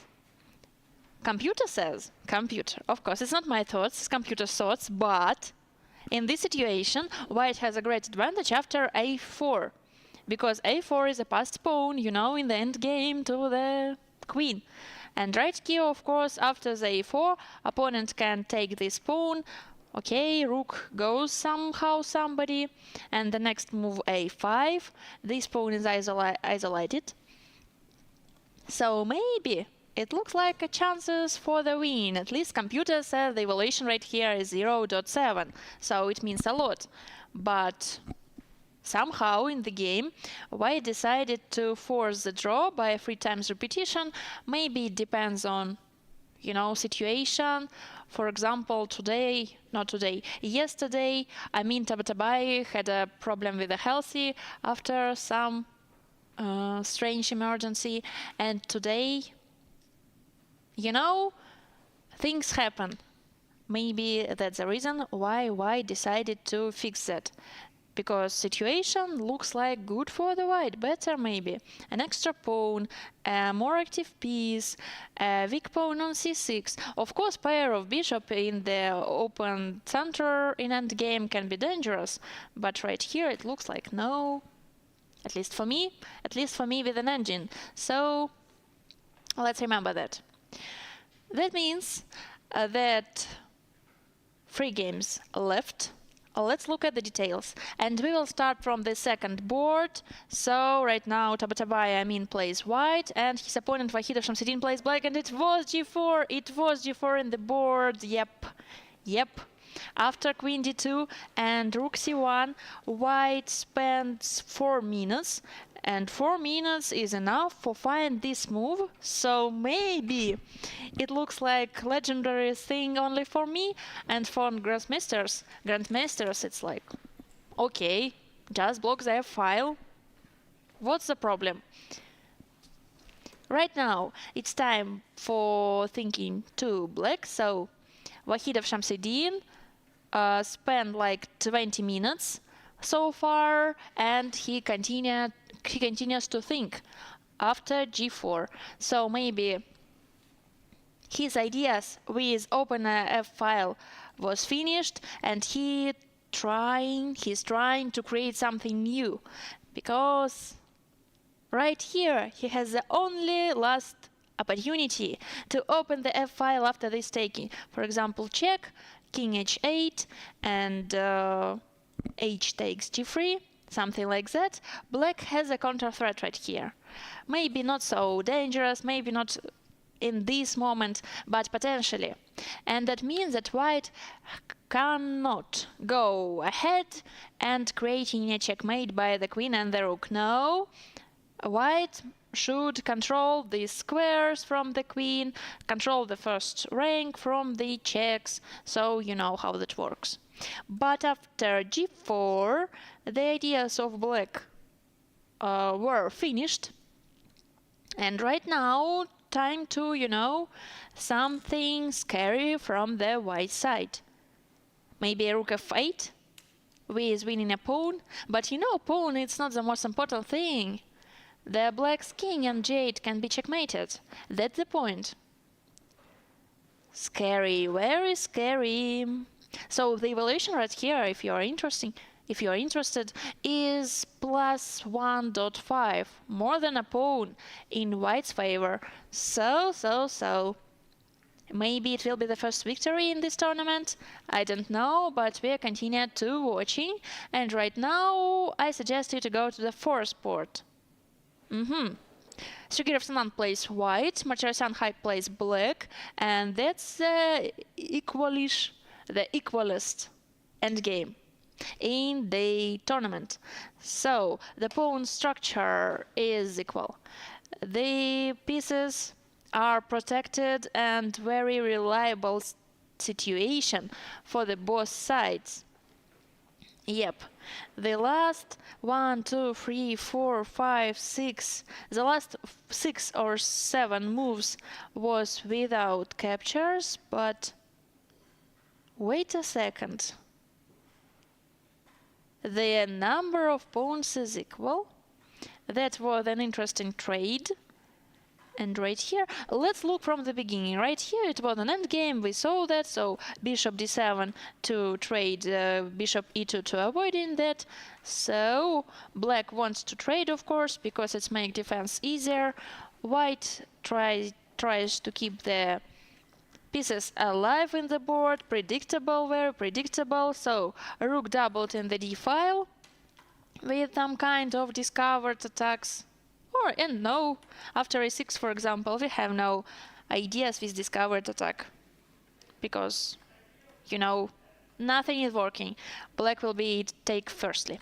Okay, but in any case, in the game, after the rook c takes d1 with this idea, black just, stops all this idea.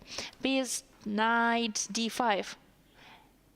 It's called blockade, not blockade, interfering. But there is a special term for that case as, but I forget one more time. Interfering is enough. Okay, the knight interfered the d file, and right here this guy is hanging.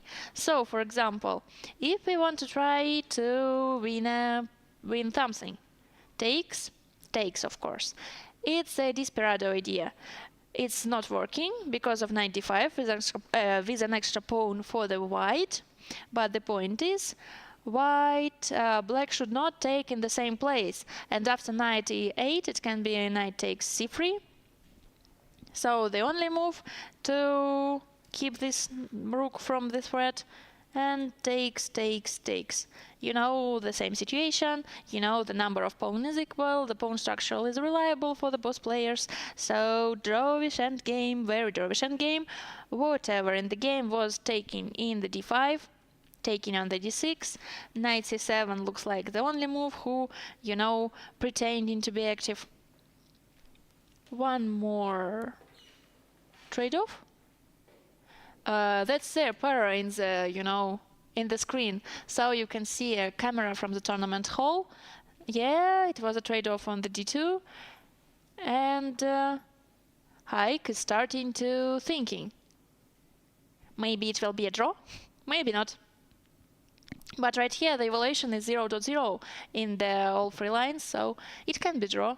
It will be logical, more logical than in that game that I trying to realize how it works for 5 minutes, why it's a draw. Right here, draw is predictable.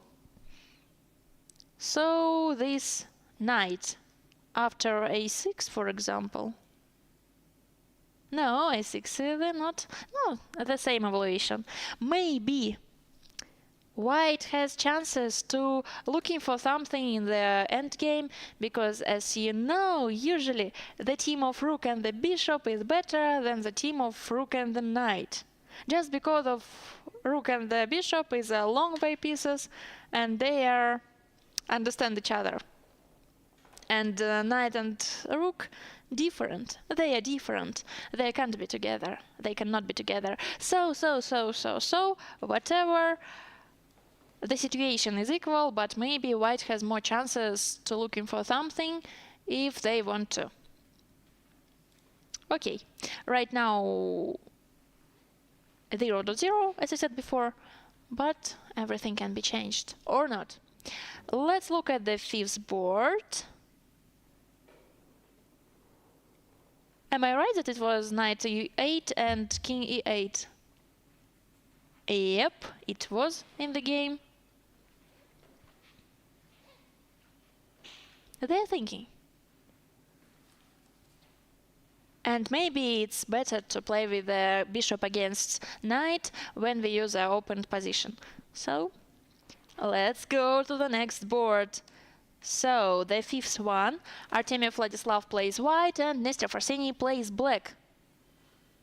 After b3, that we looked at our previous time, was bishop h2. King h1.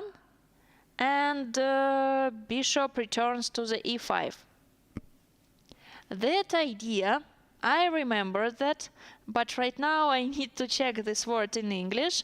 This idea with bishop h2 and returning to the e5 called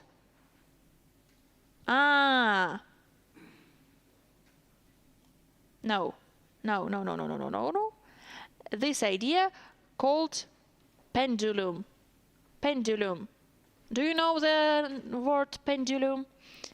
So with that thing from the physics lesson in the school, you know, when you have a stone and you have this thing, and the stone like in the one side, in the other side, like tish, tish, tish, tish. It's called pendulum. So this idea in chess means that you go, and after that you return, but the situation makes different, and that's difference in your favor. So right now, in this situation, black's bishop decided to go to the e5, but after this check, he made the position of white's king worse, a bit, but worse, because in the h1 this king doesn't protect this pawn, and this pawn can't move because of this idea, potentially, maybe somehow in future, I don't know. Whatever, it's called pendulum, and I think this word sounds very interesting. Rook b1 goes from the attack of the long diagonal. Bishop c3. Bishop c3 is blocking a c2 pawn, because this idea of, you know, controlling the center, I told you before that about this idea. The main point is after d4 it will be sacrifices with e5 or c5 in our case, so it can be not very comfortable for the black. So bishop c3. Computer says the idea is not so good, because bishop from e5 preventing the e4 opportunity, but after bishop c3 it can be e4 with the idea of e5. What about trade-offs? So in the end of the variation, position is equal, of course, but this bishop may be better than those, than that. What else? More space in the center. I don't know, maybe a third rank for the rook and bishop on g7. It's look like my imagination, because the evaluation is 0.2. I'm not sure. If f4 was played by Vladislav and e5. Wow. What's a game in the center? So now we have two tensions right here, 1 and 2. We need to make calculations like we usually do in chess. Really, in my mind, it looked like, let's go ahead. Why not? Computer doesn't recommend it, so f5 move is not possible for the white. I just want to check whether I want to check. So g4, g5, f6, it's a typical idea of offensive on the king side. Why not? So our center is protectable, protected. Why not? So bishop b7. Okay, what the problem? I just want to continue my plan. Going away from this capture. Takes. Bishop a6. Oh, how I can find it? I don't know.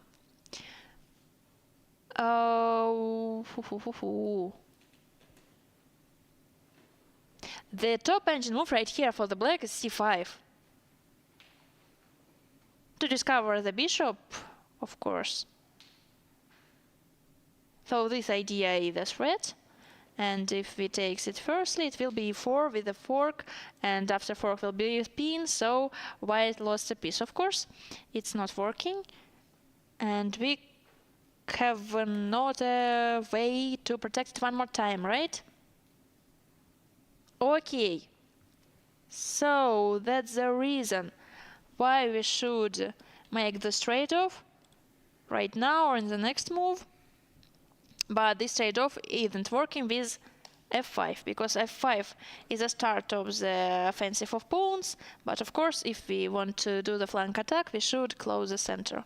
So white cannot close the center right here. That's the reason why the flank attack isn't possible. Maybe.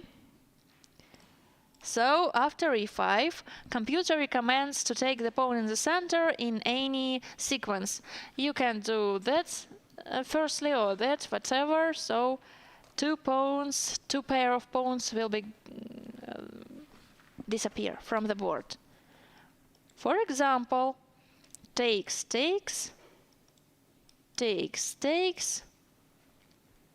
bishop a3, logical move, you know, to unleash him. It's a pin right here. In this particular case, it creates a pin, so we have an opportunity with sacrifice a rook and damage all the pawn structure in the king side. So right now rook goes to f1, and white has a great compensation from the rook on f6. So queen h5 is the next move. Right here we're attacking everything. Maybe the evaluation is not so big in white's favor, but it is.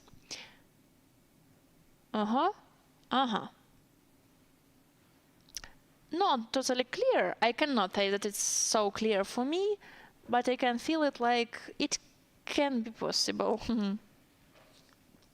Whatever, let's return. Right now, bishop d6 is better, and even bishop b7 is better. What's happening? Computer really doesn't try to keep his material, because the active pieces is more important. Just go ahead and sacrifice everything.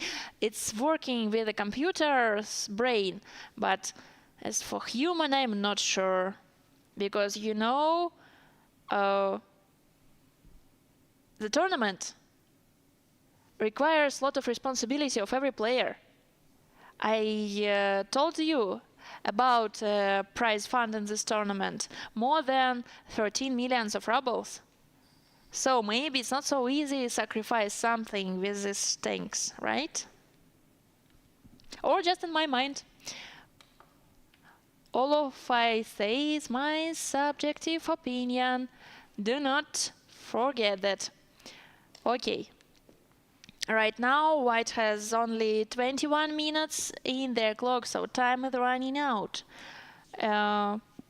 14 moves have passed into this game. That means that the second period will be only after 26 moves from this moment. So 20 minutes to 26 moves. It's like a time trouble, especially for Vladislav. Or not. He get used to spend a lot of time in the opening, but he perfectly play in the time increment in the 30 seconds. I'm analyzing his games regularly in the tournaments, so I can say it strongly. Ooh, ooh. Got it. As for the second board, this major pieces endgame. Do you remember? Tabatabai plays white and Wahidov Shamsidin plays black. So after g4, black responded with queen e7 and queen d4 with the idea of checkmate or something like that. The evaluation, wow, is 2 pawn 4 right here. So much. Let's find a victory. If it's so cool. After queen f6, the top engine move and the second line, I think it's not for human beings. I'm not sure, but the first line, can you imagine that? King g2. The second line, h3 to create a pawn chain in the king side. How it works? Okay, just one question. Only one. Why this rook endgame with an equal number of pawns is so great for the white? So I don't know. For example, knight king f3 and rook f4. So this pawn will die in any case, and after that our rook will be more active and we will have a passed pawn on f-file, right? Yeah, in this variation it's explainable. Let's go back. So maybe it's not so good for the black, to trade in these queens, because in rook endgame f4 pawn is just 1 second. I think it can be a very good word. In previous time we found pendulous. Right now, yeah, in the rook endgame this pawn will be doomed. Sounds strong. Okay, so this king goes to f3. He is preparing for the rook endgame. As for h3, protecting the hanging pawn, logical for the endgame, because really maybe something can change right here. For example, king g7, king g2, king g6, king f3, king g5. I'm handled to protected, but not because of h4. Takes. Rook d5 is checkmate and free. So endgame means endgame, but we've got tactical opportunities in the whole period of game. Yep. So lots of opportunities. Right here, f4 is a problem for the black. As for the third line is a rook e5, avoiding a queen trade-off with ideas. What ideas? That's idea. No. For example, do nothing. The same thing, so we should be ready for the rook endgame. So play h3, king g2, king f3, quickly. Rook endgame can be in every second. Do it. Okay. Oh, the first board was finished with a draw 2. Right here, Sugirov Sanan and Martirosyan Haik finished their game after f4, king b8, knight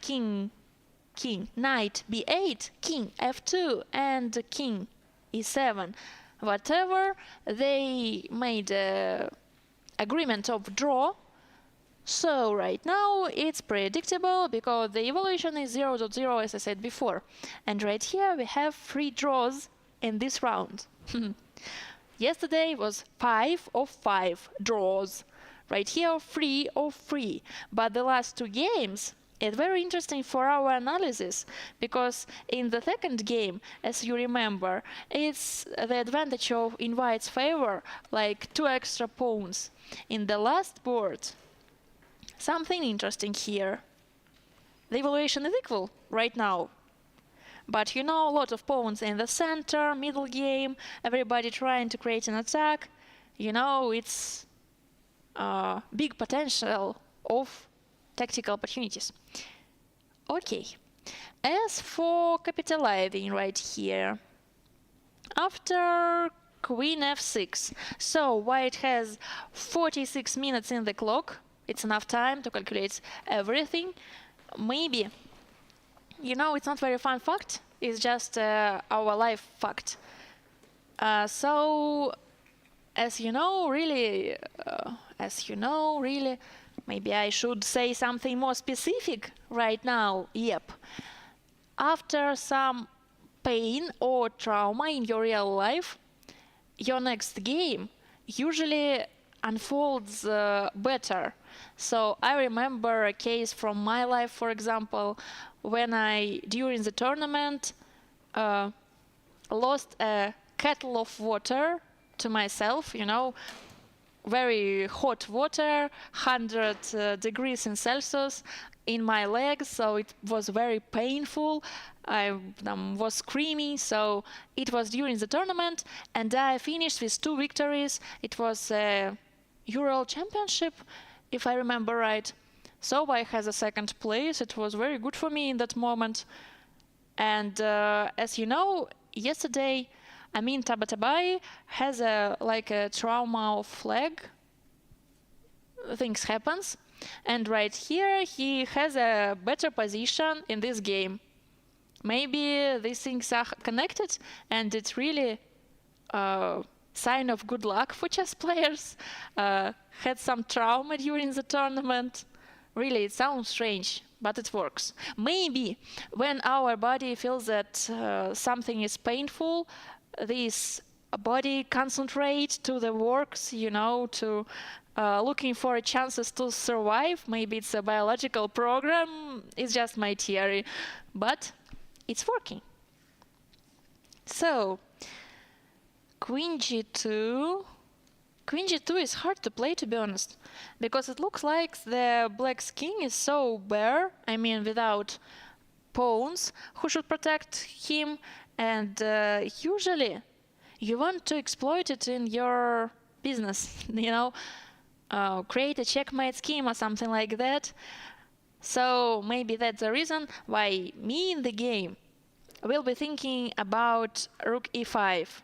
It's not the very good move. The computer really doesn't recommend it. In previous time it was the third line of engine. Right here it's like, I don't know, because the free line is others. But we keep our queen alive. We can, I don't know, find a way to maneuver on 5th rank or something like that, pin or check or something else. So, why not? The top engine move for the black is h5. To be honest, it's not so strange, because their position is hard to survive, and they should looking for chances to counter attack, counter threats. So h5, why not? It's a threat for the black, for the white, sorry. This rook is pinned right now. G take h6 is ruining of the pawn structure in the king side, so why not? G5 looks like interesting, After g4, g5, having the king on g1, it's unequal, but all our life is unequal. Why not?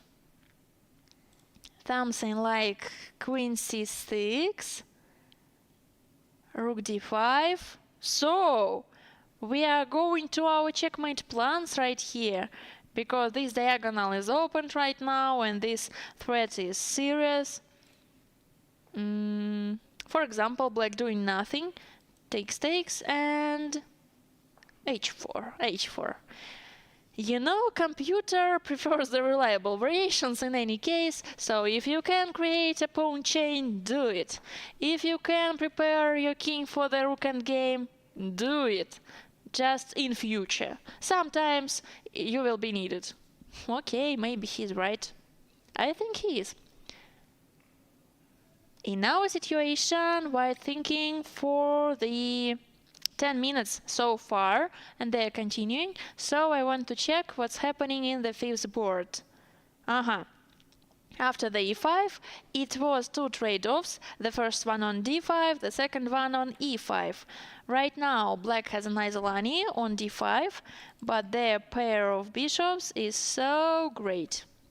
Right now, the evaluation is plus 0.2, but I'm not sure. These ideas with bishop takes h3, this idea is somehow in future, knight goes on h5 and this g3 place is a dream of every knight. Maybe with g6 and knight g8. I want to check. I can do that. For example, I'm playing black, and after bishop a3, the top engine move, I would create my own idea. Why not? I have a right to do it. Nothing is working totally because of rook f3. So after knight g3 we will have a loss of piece, right? Right. The best move for black right now is the queen takes f8, and the evaluation right here is not so big, less than a pawn. In vice favor, of course. But the idea has a potential. Right now it's not working, but in the future this pendulum with bishop h2 was useful, because with this pawn structure black squares is very weak, and black want to exploit it somehow, and this king and h1 can be problematic after this idea with knight from the edge of the board. So this queen is not free, because he should prevent this idea all the time.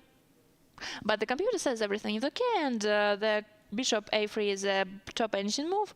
So, for example, as I said before, rook e8 is prohibited for the black because of the spin and the opportunity of sacrifice the rook and continue the checkmate ideas. Got it? Not got it. I want to calculate more. Of course, I know that there was a Kasparov who creates, sacrifice of the rook on c3 in Sicilian, and this sacrifice has his name, like Kasparov's sacrifice. But in this situation, we have something different. Let's continue the variation. For example, if it's happening in the game, if I play black, I would try to develop the light bishop. It's not a good move, I think, but I want to check. For example, bishop e5, e6. Queen make a threat. Of course, f5 interfering is only one opportunity. So this trade-offs is not so dangerous for the black, as computer says. Knight f3, okay. f6. Takes,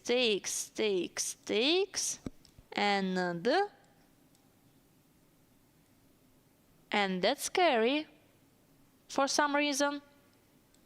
Rook e6, protecting the 6th rank, and clean the way for the next rook. That's a threat or not. Unclear for me, to be honest, but the evaluation is in the white's favor, less than a pawn, but something like 0.7. Just want to go here. Sorry, my pawn is hanging. So let's find a way to save it. Can I do that? I want to try. Rook f8, checkmate in 6. My fault. So right now it's two threats, multiple threats at the same time. Maybe that's the reason. I don't understand how it works. But I have a time and an engine, so I will solve everything. After the e4, This is a checkmate because our rook is hanging. The computer prefers to play rook d8 to make it protected and has an opportunity after rook f5, f8 go away, and our queen protect our rook, and there are no next checks because after queen g4, for example, it will be interfering on g6, and black is okay, right? Engine variation says yes. So this sacrifice can be risky, totally risky for the white, because it's so hard to find something after that, and it requires, calculations for the next 10 moves, maybe more, after the rook takes f6. But other decisions for the white is worse. Right now, rook f6 gives us the evaluation of plus 0.5, but the other opportunities like queen f2 avoiding a discovered attack or something like that, it's minus 0.5. So position is black's favor. Hard but interesting. Right now, white thinking after the bishop takes e5, so Vladislav Artemiev has only 7 minutes in his clock, so it's a regular situation. As we remember, yesterday was the same amount of time totally, maybe the less. But right here it was only 16 moves, so 24 hours requires to have the second control of time. The second control of time is, the second period of time is 50 minutes, 50 extra minutes after the 40 moves. So right now it's a long distance between this situation and the advent of new minutes. Let's check the second board. Yeah, it was king g2. Wow. So Tabatabai really found the top engine move, and right here he is ready for the rook endgame. After every queen trade-off, he will take this pawn after king f3, and he will capitalize this rook endgame with an extra pawn. That's the plan. So Vahidov Shamsidin has 18 minutes in his clock, and this game is so closer to the second period. 29 moves have passed. Got it. So it's hard to give useful advice for the black in this position. As you can see, queen trade-offs is it's the best that black can do right now. But this rook endgame with passed pawn from the opponent is so hard to survive.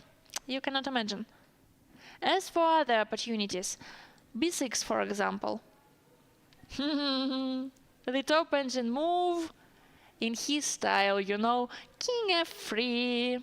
One more threat for the opponent, like, if you don't take us, we will take you on f6 because we want to have a rook endgame. Seems logical. Sometimes of, how it called? I want to check. Exotic. No, I remember that. Sometimes exotic, but logical. So 60 minutes, 16. It's a big difference between 60 and 16. One letter, but how much time? Okay. Queen g2. Queen g7. Let's go, to the meeting from the both sides. For example, goes here. Queen g6. We are ready to protect everybody. h4, creating a border. But this pawn is hanging. What will be after queen h4? It will be rook h5. And right now you can see the precondition of some tactical stuff, because the black king hasn't ways to escape. And after queen f6, it will be check. Only one move. Rook h7. The only man move. Takes. And after queen takes f7, queen takes b7. One extra pawn, but it's a multiple threat on this pawn and this pawn. So the computer says evolution is so dangerous. +4 pawn free in white's favor. So scary for everybody. In my mind, the queen's endgame is so drawish too, because opportunities of perpetual check and stalemates or something like that, but in grandmaster's level and in computer level it's not so easy, and the evaluation is different. Okay, it was a variation from my imagination, as usual. So right now in the game we have this position after king g2. So black is thinking, but right now in the camera I can see that something has happened in the fifth board. Let's go here. There. It was the sacrifice. Wow. I'm a great predator, like a Vanga. So I said about this maybe 2 times, and right now it's in the board. Yep. After this trade-off it was bishop a3, it was rook takes f6, and another rook came to the f1.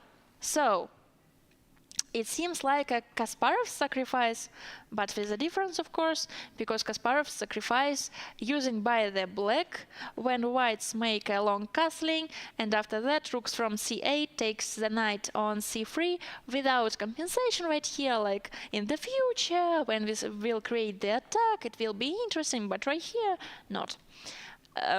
We have a sacrifice from the white in the short castling, so that's the difference, but I think the pattern is similar. The evaluation is 0.5, firstly. The moves of bishop is okay. Bishop e6, bishop d7 is working, so my previous attempt with bishop e6 was interesting, because computer didn't show me that this idea is okay. I just wanted to, check it, and it was right. So maybe in my mind I'm a grandmaster, master, somebody. No, I'm a commentator. It's a different, status. After the rook f1, what do we have? This idea is not working right now because black are ready to trade this bishop on the f5. It's okay for them. What else? In some variations, no, only after h6, the computer suggests us to go from the e3, maybe to keep this pin, to have a chances to use it somehow. For example, h6, I just want to look at that. Queen e3, I just want to protect it. Very unclear, because it seems like our queen just stays under the discovered attack, like, I'm a brave queen, so what can you do this for me? Nothing. So, but it's strange. We had an opportunity to go to the h5. Why not? Why not? Just asking. f5 gives an equal to the black in this variation. After queen h6, it will be bishop g7, with something like a harmony, everybody control the square from the different colors, and it's hard to the white, continue the attack. And this idea, I love that, the third horizontal is free, so we can use it to overrook from the side to the side. So right now evaluation is 0.0, but h6 move in this position, it's something like g4, in the second game when we discussed it, g4. So the same pattern is common in these games, yep. So. Right now, time to think, 36 minutes in Black's clock. As I said before, we have only 2 games left, so that's the reason why I want to jump over these games, you know, 1 game, 2 game, 1 game, 2 game. First, second. It's more interesting to switch the positions, you know. You will get used to. Right here, after our last discussion, after the queen d4, it was queen f6 and king g2. As you remember, it was a pin. So the evolution is the same, 2 pawns 4. Computer recommends do something like queen e4, but I have a question. For example, if we go back in the first rank, our opponent will give us a check or a return to the f6, but maybe it can be interesting or not, I'm not sure. It cannot be interesting, yes. I realized it before I do it in the board. So my great suggestion was a g5 move, you know, to control the square, to prevent queen f6 in the next time, but sorry, but our rook is pinned and rook d7 is a threat, so we cannot do that. No, it was a big, huge mistake. Do you know from what film it was? Big, huge mistake. I hope you are. F3 check. Right now the evaluation is growing up, and right now it's like 3 pawns 5. So maybe, I mean, Tabatabai will be the first player in the tournament who will win. I'm interested. So F3, of course, king should go ahead. So something like king g1 or f1 seems strange because of checkmating 3 in the first line. So queen g3 is the only move for the white, is predictable. There are no checks in the situation, and time to resign. Looks like time to resign. Computer says so. I'm just writing that he writes to me. Reading. I'm reading, he writing. Not in the opposite. Okay, king stays on g3. So that's the idea.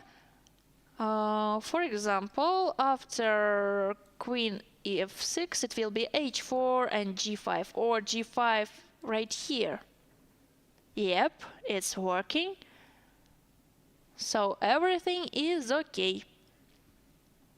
And every queen trades off is enough for us, because we have a passed pawn on the king side and more active rook, and this pawn have not chances to the better life. So. Queen c1 was played in the game, and it looked like agony, because the position is getting worse and worse with every move after rook d8 especially.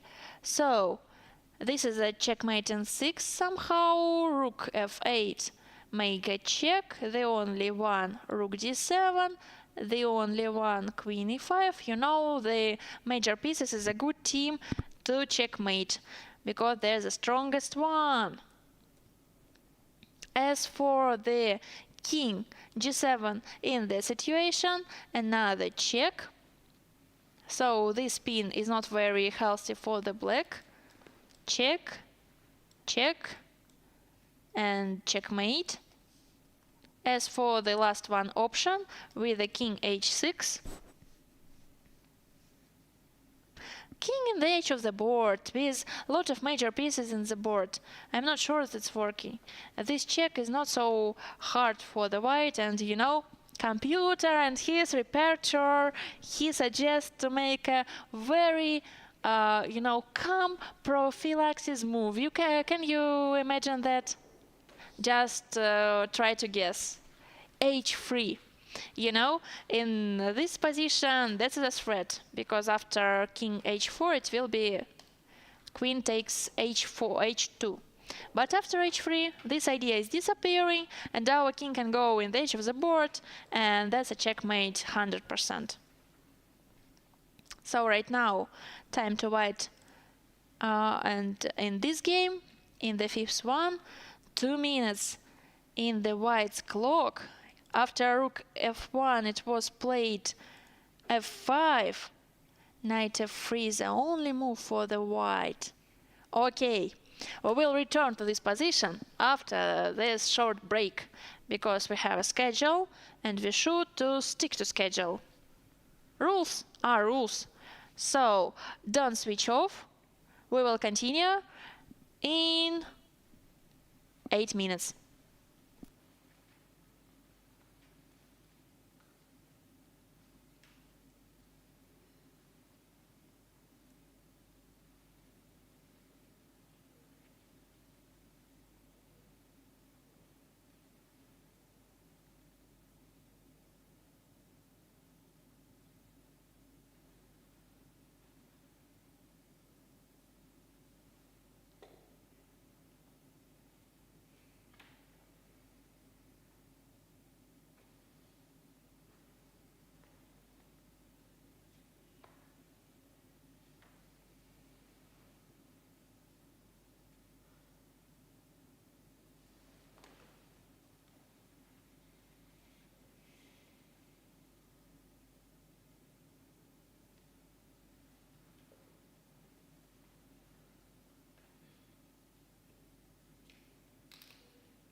So, if you continued watching the stream during our break, you have seen that the second board was finished with the resign of Vahid Shamsuddin.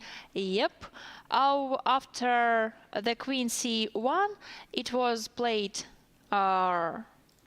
queen e8 with a check. So right now, only two options for the black's king. The first one, king g7.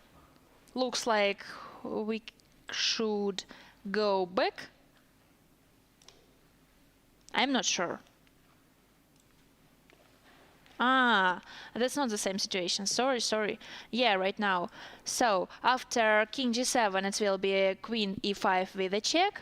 So, for example, that spin is a problematic because of check. After the queen g6, it will be the next check on e6, for example, or on maybe even h5 with the next move rook g5. Check here, and checkmate in 11. So, in the game was played after this check rook f8 with interfering, but that's a lot of problems. The next one, and right here black resigned. Maybe because of rook d7, this check cannot help. After king h3, the next check, or of course our queen from e5 control this pawn, so go away, check, and king g5. Yep, black has no checks more, and this checkmate is so dangerous for them, so they prefer to resign. Got it. After the king g8, the game has finished, and as you could see in the cameras from the tournament hall, the opponents discussed it after the game. They analyze the position in the board. They, take the pieces.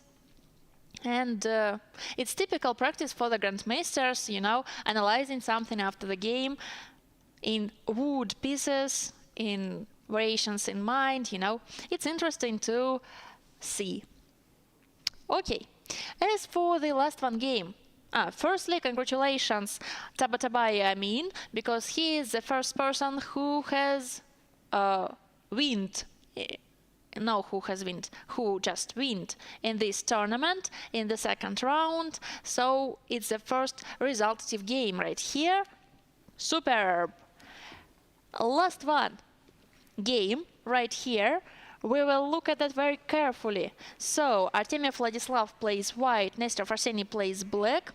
It was a rook sacrifice on f6, as we said before. Right now, after the rook e8, it created a pin, so bishop is pinned, and after this capture, bishop cannot take it because of the rook. So, g takes f6 is the only move for the black. Rook f1 is better.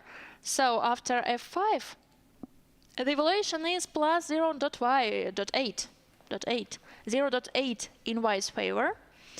King f3 is the best move, and I want to figure it out. Why the computer says that the only move that keeps the advantage in white's position is knight f3. So, for example, others, like, queen h5 is so bad. It's opportunity for the black, like bishop f6. Half of a pawn in black's favor, honestly speaking. Takes. The second sacrifice of a rook, yep. Takes. Oh, sorry. Emergency. Of course, by the queen, to control the square, but this rook is good in any situation. So the third sacrifice a rook in this variation. More sacrifices the rook, to have a collection. And right here, black has one rook more. And that's the reason why they have an advantage. Interesting. How ironic. 3 sacrifices of rook in the straight. Computer says it's okay. I understand everything. The move knight f3 requires to protect the e4, e1 square from the... I'm not sure. But in this variation it seems logical that we have a problems with rook e1 sometimes, and we just prevent it by knight from f3. Can it be possible? Can it be logical? Can it just be? Who knows? I will ask later. In any case, right now after knight f3, it's time to black, to create something. And I just want to what? The computer suggests the second line of computer's engine is bishop d7, and I think it's the most natural move that you can ever find in this situation, because you open a 8th rank for your rook, you develop your minor piece, you don't interfere someone, so everybody is harmony at least as they can in this pawn structure. So right now it's a threat of some kind of discovered attack. Maybe it will be queen g7 to protect the king, whatever, it is a discovered attack. So, good way to white, trading on e5. Of course, black wants to trade the queens because they have an extra material, but after that will be queen f2. This doubled pawns is suffering, but the extra rook, for example, I want to do that. It's bad because of hanging pawn. Got it? e5.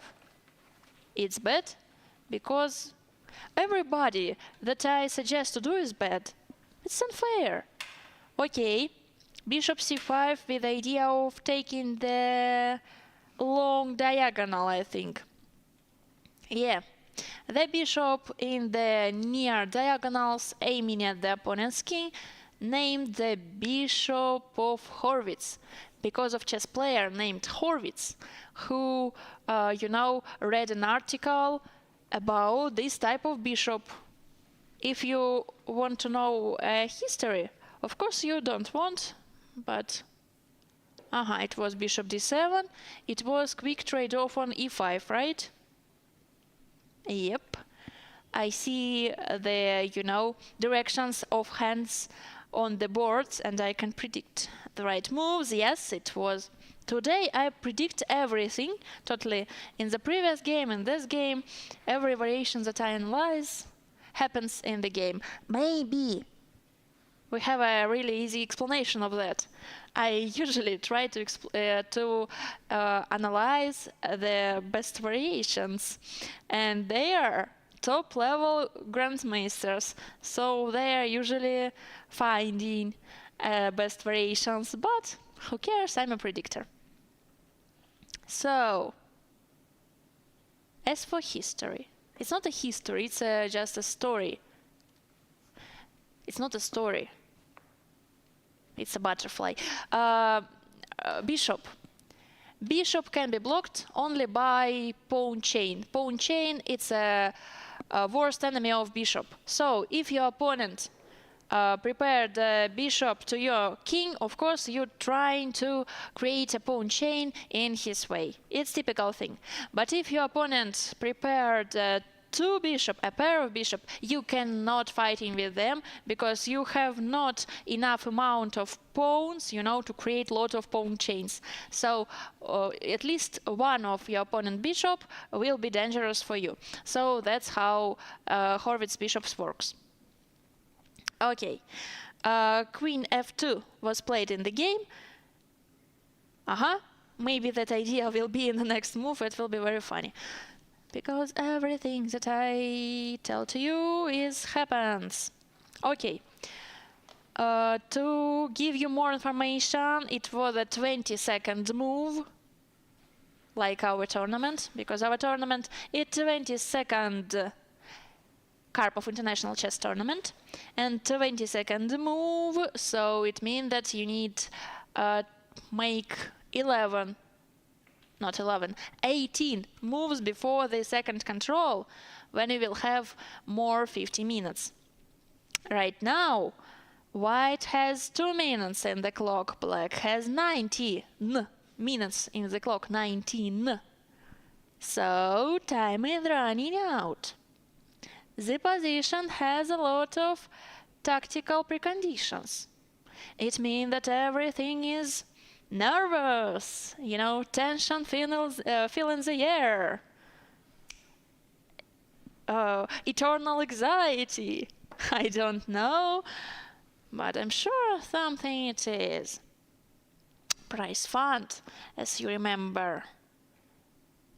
Maybe it's just for me, because I'm so materialistic person that every time thinks about money. Maybe not for chess players.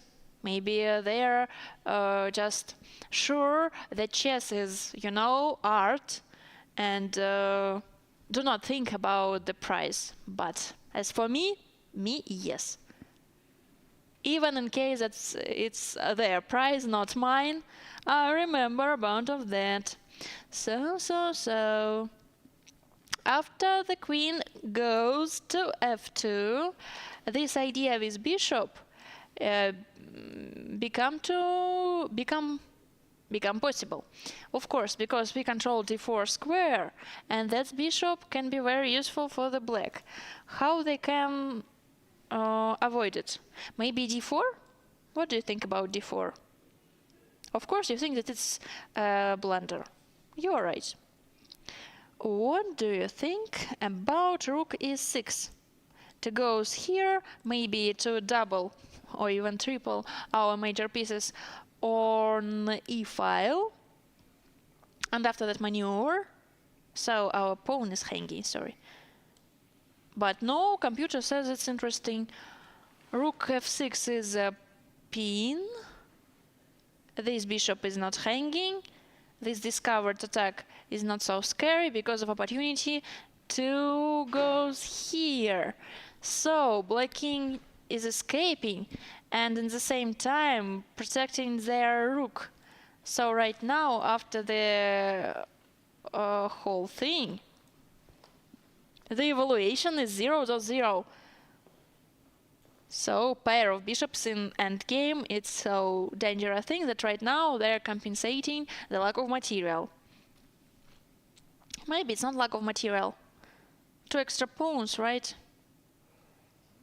So computer has depth like 29. It means 15 moves ahead. And the evaluation is equal. Okay, let's return to the beginning. So right now it's a good decision for the black, sacrifice its pawn, to activate this rook.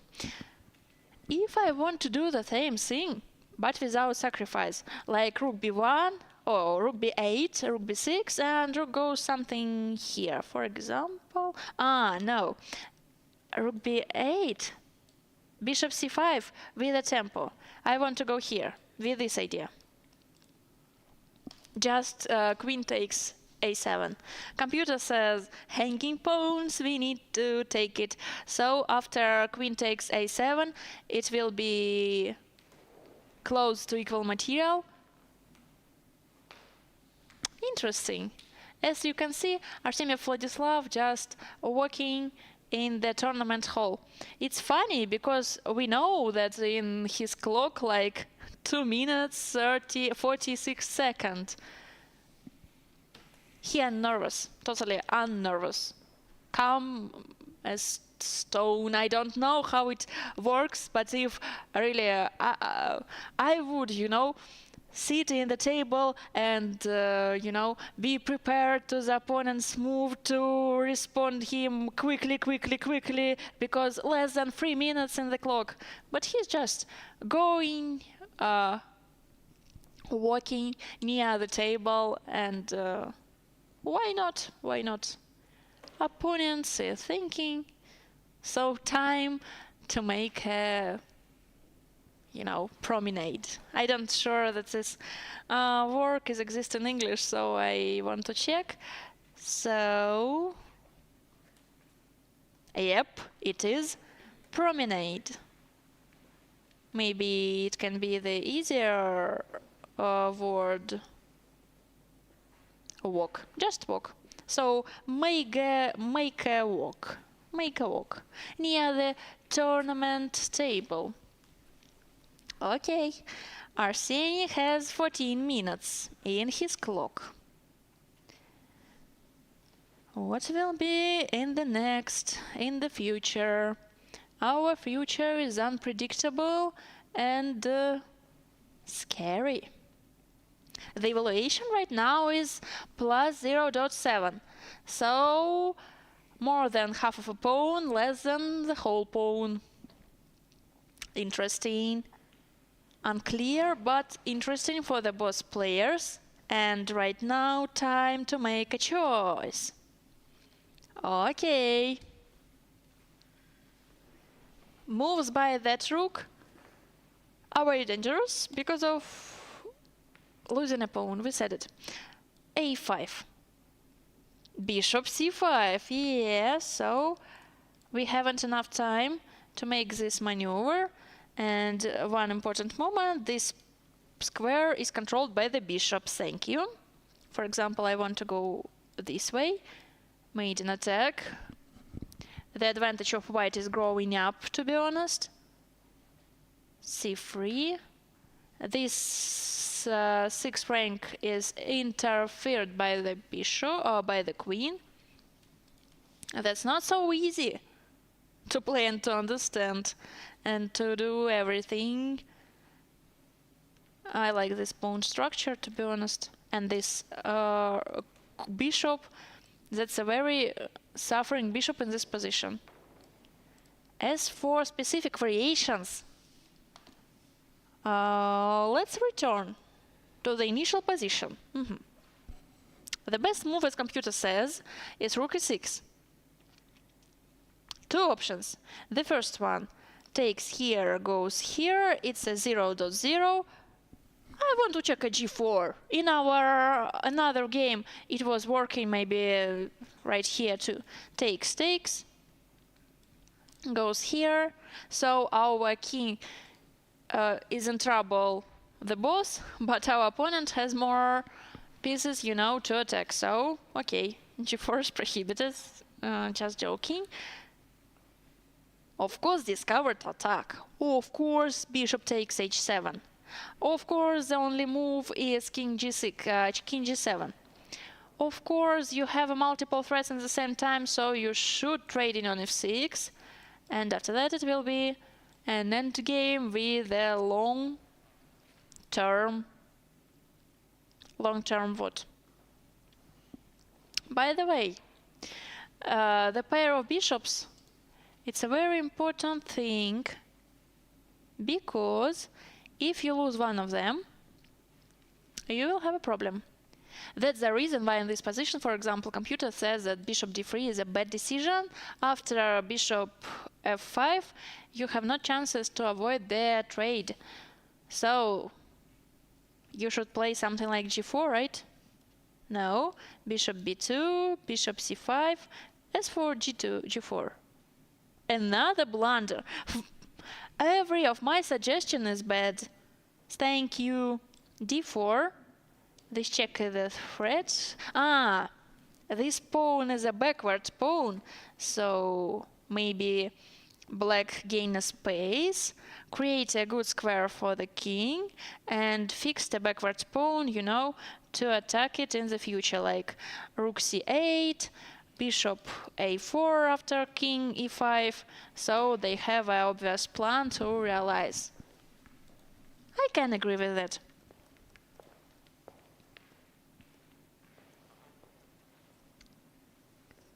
Ten minutes in the clock. Arseny is thinking, Vladislav is walking. Perfect.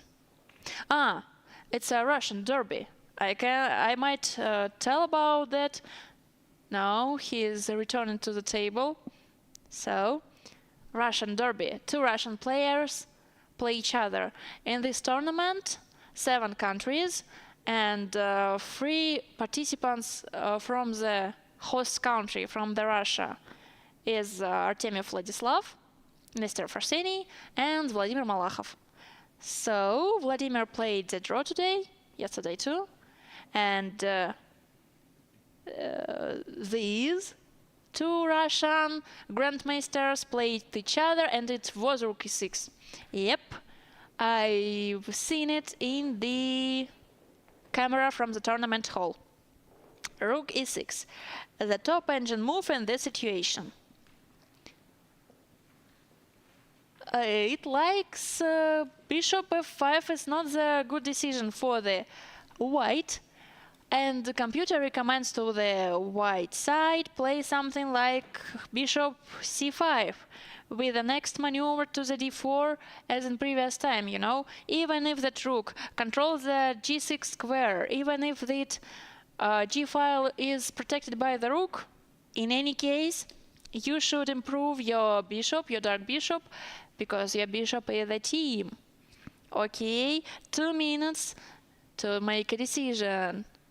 Make a decision. Yep. 22nd move it was. That's interesting for us. Bishop b4 is the second line, but I'm not really I'm not understand what the reason. Bishop b4. Bishop c5 was played in the game. Yep. The top engine move too. They are top level grandmasters. Yeah. They are able to play only with, you know, top moves. 9 minutes in black's clock.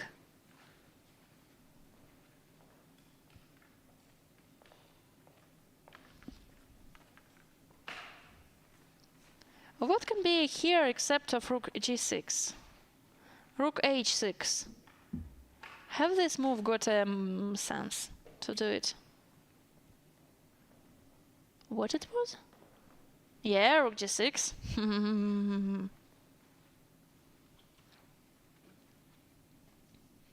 I want to add the depth of engine, you know, to have more analysis. It can lead to the problem, to the technical issues, but I hope everything will be right.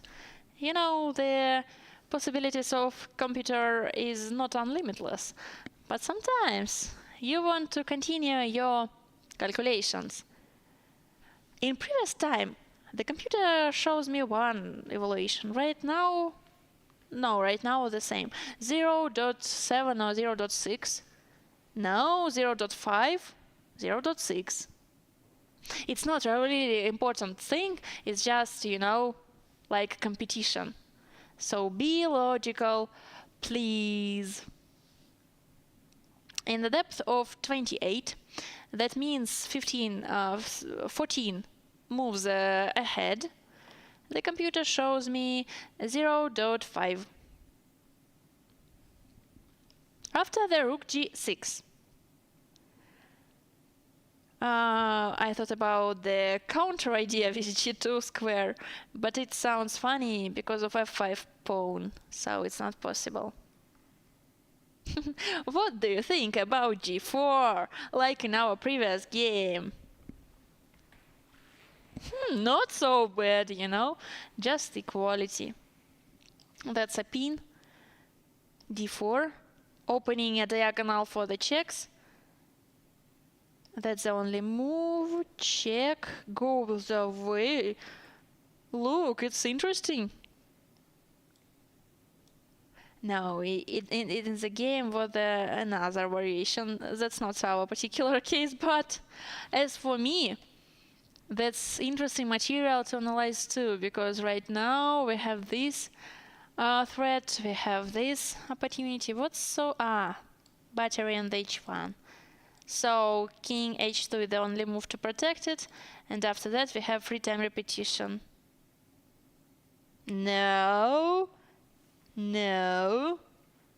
Rook e8, give the advantage to the black more than a pawn, like 1 and pawn 5, whatever. It's not our case. So in the game I can see that they are played very quickly, so I'm interested how it works. So after rook c5 it was rook g6, bishop takes a7. The top engine move right here is really queen g3, takes, and bishop f2. After the queen takes d3, the evaluation is 0.0, and it was in the game. Rook takes d3, c takes d3, rook takes a2. So, how quickly their calculations, to be honest. I'm just trying to understand how it works, but they have very responsible game, and they're calculated in seconds, so respect. Just respect from me.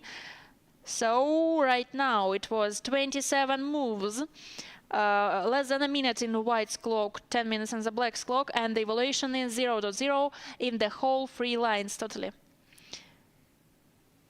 Because it's the end game with different color bishops, and as I said in the beginning of the stream, it's the most drawish endgame in the endgame theory. Bishop d4, avoiding an opportunity of rook b2. You know, usually rooks like to stay behind the passed pawns. Same color or opposite color, whatever, because pawns go straight and rook plays straight. So rook can support the pawn or attack the pawn, staying behind her. And right now, bishop from d4 control this square. What can be next moves? Maybe something like rook a3. That's a skewer, so attempt to save this pawn. Bishop b5. This pawn is problematic too, so looks like one of the pawns will be lost. And that means that the situation will be equal, because of course white has better pawn structure in this situation. These doubled pawns is really scary, like they are the opposite of aesthetic chess. That's ugly structure, like checkers, but in white squares, but whatever. Chess is the specific calculations, and right here in the opposite color bishops endgame, this position is enough to keep the draw, right here. So maybe something else after rook goes here. I don't see, to be honest. Stays, takes.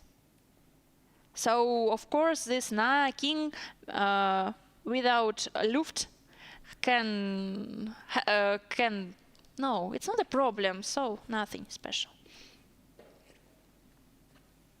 What? Yeah, rook a3 was in the game. As for before, this rook will die, this pawn will die, of course. So here.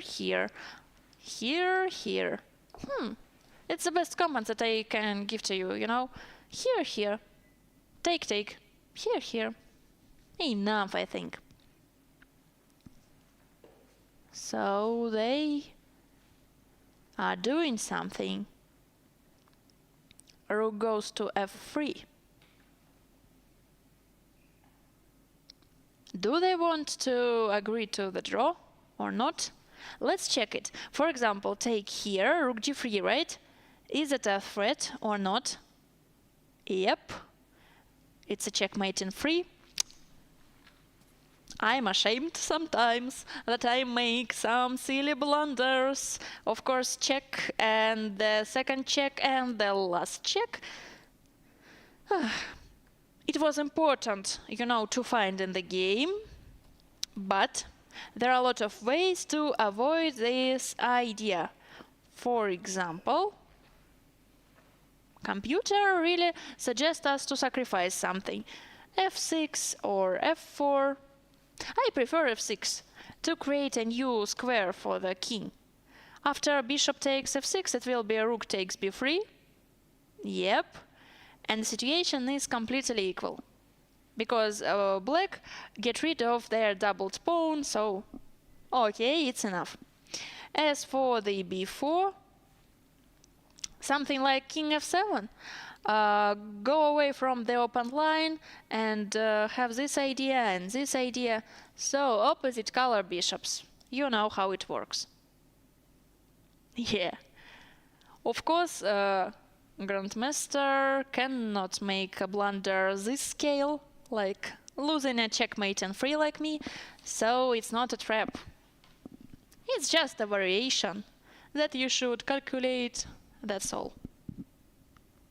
Even rook a6 is enough to interfere here, because if we, trade in the rooks, the endgame become more drawish than in this situation. But whatever, draw in every variation, in every line that you would imagine here, that you can imagine here. Okay, as for f4, it's like strange, but to be honest, after the taking, our bishop controls the g4 square, and that's enough to the draw. Yep. So trying, checking, analyzing, calculating the last time, and what will be in the game. Interesting question. The evaluation is 0-0, but as I know, Vladislav trying to looking for chances in every situation, even in the 0-0. So in my prediction that in the game will be like 1 hour more. What it was? Looks like f4, right? I saw that something was happened in the game. What it was after rook f3. Show me. What is the poses with lichess? Or not? Yes, they're playing. I'm not seeing what's happening. f4 with protecting this square and b4. Yep. We analyzed it too. What about bishop b5? Why not? Takes, and right now there is not a checkmate a free opportunity, because when our bishop from d7 goes to b5, our king have places to escape from the checkmate. So that's 0-0. One more time. f5. Okay. f5, like creating a luft for the king. Sounds good. It was a 30th move, so 10 moves before the second period. To take or not to take. Bishop e5. He's trying to protect everything. Keep the whole number of pawns alive to looking for the chances to win. A logical thing, because white pawns is more healthy than black pawns. The point is, after the bishop b5, d4, this trade-off. Of course, white will have an extra pawn, but it's not enough to the winning. Okay, 6 minutes to the next 10 moves. How the game will be unfolds. Look like total draw. And maybe after this game, if this position will finish with a draw, Amin Tabatabai will be the only man who managed to victory at the game. He will be in the first place. Of course, that means nothing because 7 rounds ahead and everything will be changed a lot of times. But it's nice, you know. Open the list of the tournament and find yourself in the first place, right? I think so. So after bishop e5, maybe it's a chance. Maybe it's just illusion. Computer suggests us to play like bishop b5 with these ideas. He says, it's enough, it's enough. Just capture something. Something. King f7 is okay. After the rook f4, we will have an opportunity to take here. After the bishop f4, okay, like bishop b5. So that's not a threat. This trade-off lead to the opposite color bishop, as I said before. A rook b3 was played in the game. Okay. Bishop d6 maybe. After bishop d6, every white piece should protect a pawn, so nobody will take this. How white responds? Bishop takes f4. Rook takes b4 is very predictable, even for me, yep. So there are pawns only in one flank of the board. It looks like a draw. I'm not sure because I'm not a grandmaster, but it looks like that. So doing something. Check and king goes to f7. It was his plan, king's plan, I mean, to go to the center and trying to control the pawns. For example, bishop e5 with that idea. Have we got an opportunity to, you know, protect this pawn? Of course, computer says that it's not very dangerous for us and we can just ignore them. But as for me, our pawns is our pawns. After the king e6, this bishop haven't comfortable squares. Am I right? Like goes here, and that's the counter threats. Yeah, it was bishop e5 in the game. It was played. Let's upgrade this line. So, you should be careful, even in the end of the endgame with opposite color bishops. Every time when your time is getting, when your clock is going, you should be careful. So, interesting rules from Dasha today. What else? Can the black imagine here? I don't know. It looks like our h7 pawn will be die in any case. So that's a good idea to try to take something, you know, in d3 maybe. So d4 fixes that pawn and has an opportunity to take it by the bishop. Looks like logical. 4 minutes in the clock. Okay.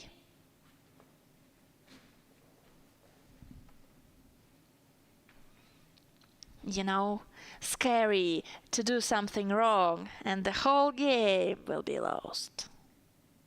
Just my imagination. But usually in my games it works like if we play a long thing with a lot of calculation and it was risky, I try to check every move a lot of times, you know, because it's scary to do something. Maybe that's the reason when I became a commentator, not a chess player, because that's a very calm here. Even if I made a mistake, I can say, wow, what's an interesting mistake. Let's analyze it so it can be useful for your chess level. We discuss it together, and right now you know that it's a mistake. So, no consequences. But if you play the real game, the consequences of your mistake is so huge. You would imagine. Okay. Bishop e5. And right now 3 minutes in black's clock, so the time is getting closer to each other. Everybody in time trouble. It's okay for 34th move, because as you know, our second period starts after the 40 moves in the game. So. Right now it's okay to spend a lot of your time, spend all of your time, because after that you will have a time present. d4. Yep, it was d4. So, you know, TV with stream really 3 meters from me, so I look like, give me glasses, please, you know, to see it better. It's my life. d4 was played, and right now, small move here. It was not rook g7, yeah, it was rook f3. To avoid an opportunity with bishop b5, because right now bishop should protect this pawn on f5. But what will be after the king e6? We protect this pawn, we made an attack to the bishop, and if bishop goes away somehow, it will be working, right? Yep, it will be. So, 35th move. King e6. Yep. One another successful prediction about the future. King e6. My stank is bishop g7. It's a really human decision, because our bishop is continuing to attack the central pawn, and he goes away from the king, and he can, you know, change his diagonal to the f8 or h6.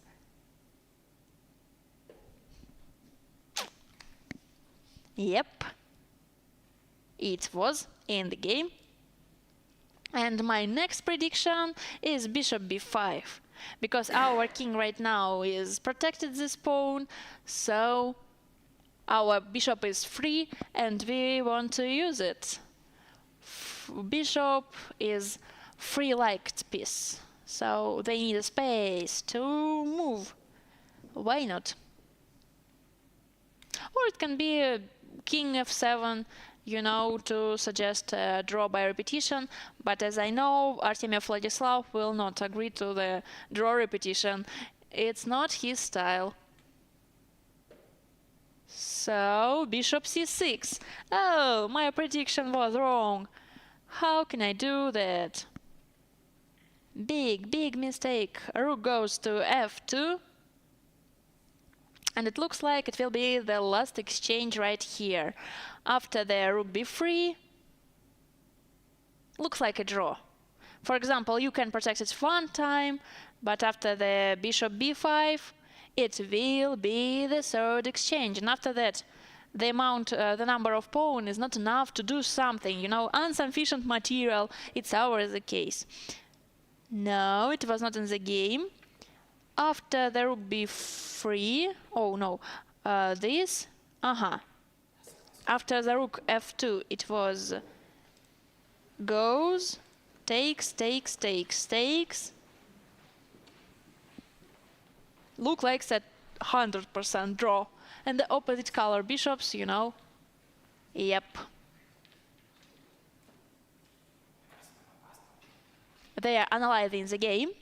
After the game has finished, today we has a shorter round than yesterday. Just 4 hours have passed, and we are finished for today. So right now, from the 5 boards, we have 4 draws and 1 resultative game. The second board that Tabatabaya wins against Wahidov Shamsiddin. So, as for other boards, they finished with a draws. It was really intense games. You know, these draws was not by agreement, especially the most of them. And right here, our round has finished. See you tomorrow. Bye bye. Ферзь h5 сразу, f5, конь f3, слон g7, да? Конь g5, h6, слон d6, а потом ферзь d7. И на слон b5, ферзь b5 забираешь, мне казалось. Ну как-то мне не складывается. Ферзь совсем король h8. Да, мне кажется, достаточно форсировано. Причем интересно, вот если бы у меня слон на a3 стоял, такая комбинация проходила. Там был бы слон b2 ход в конце при случае. Ну, тоже нужно смотреть по ходам. Да.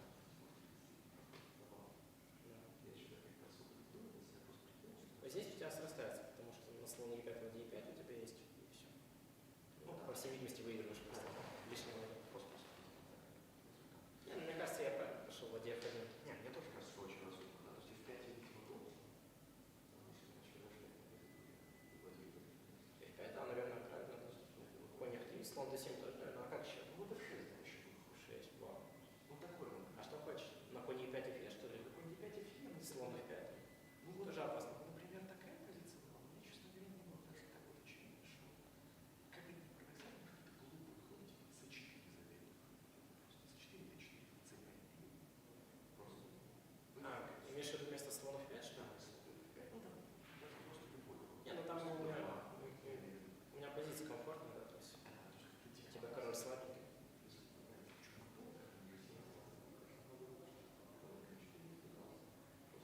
В 6 очень ответственно.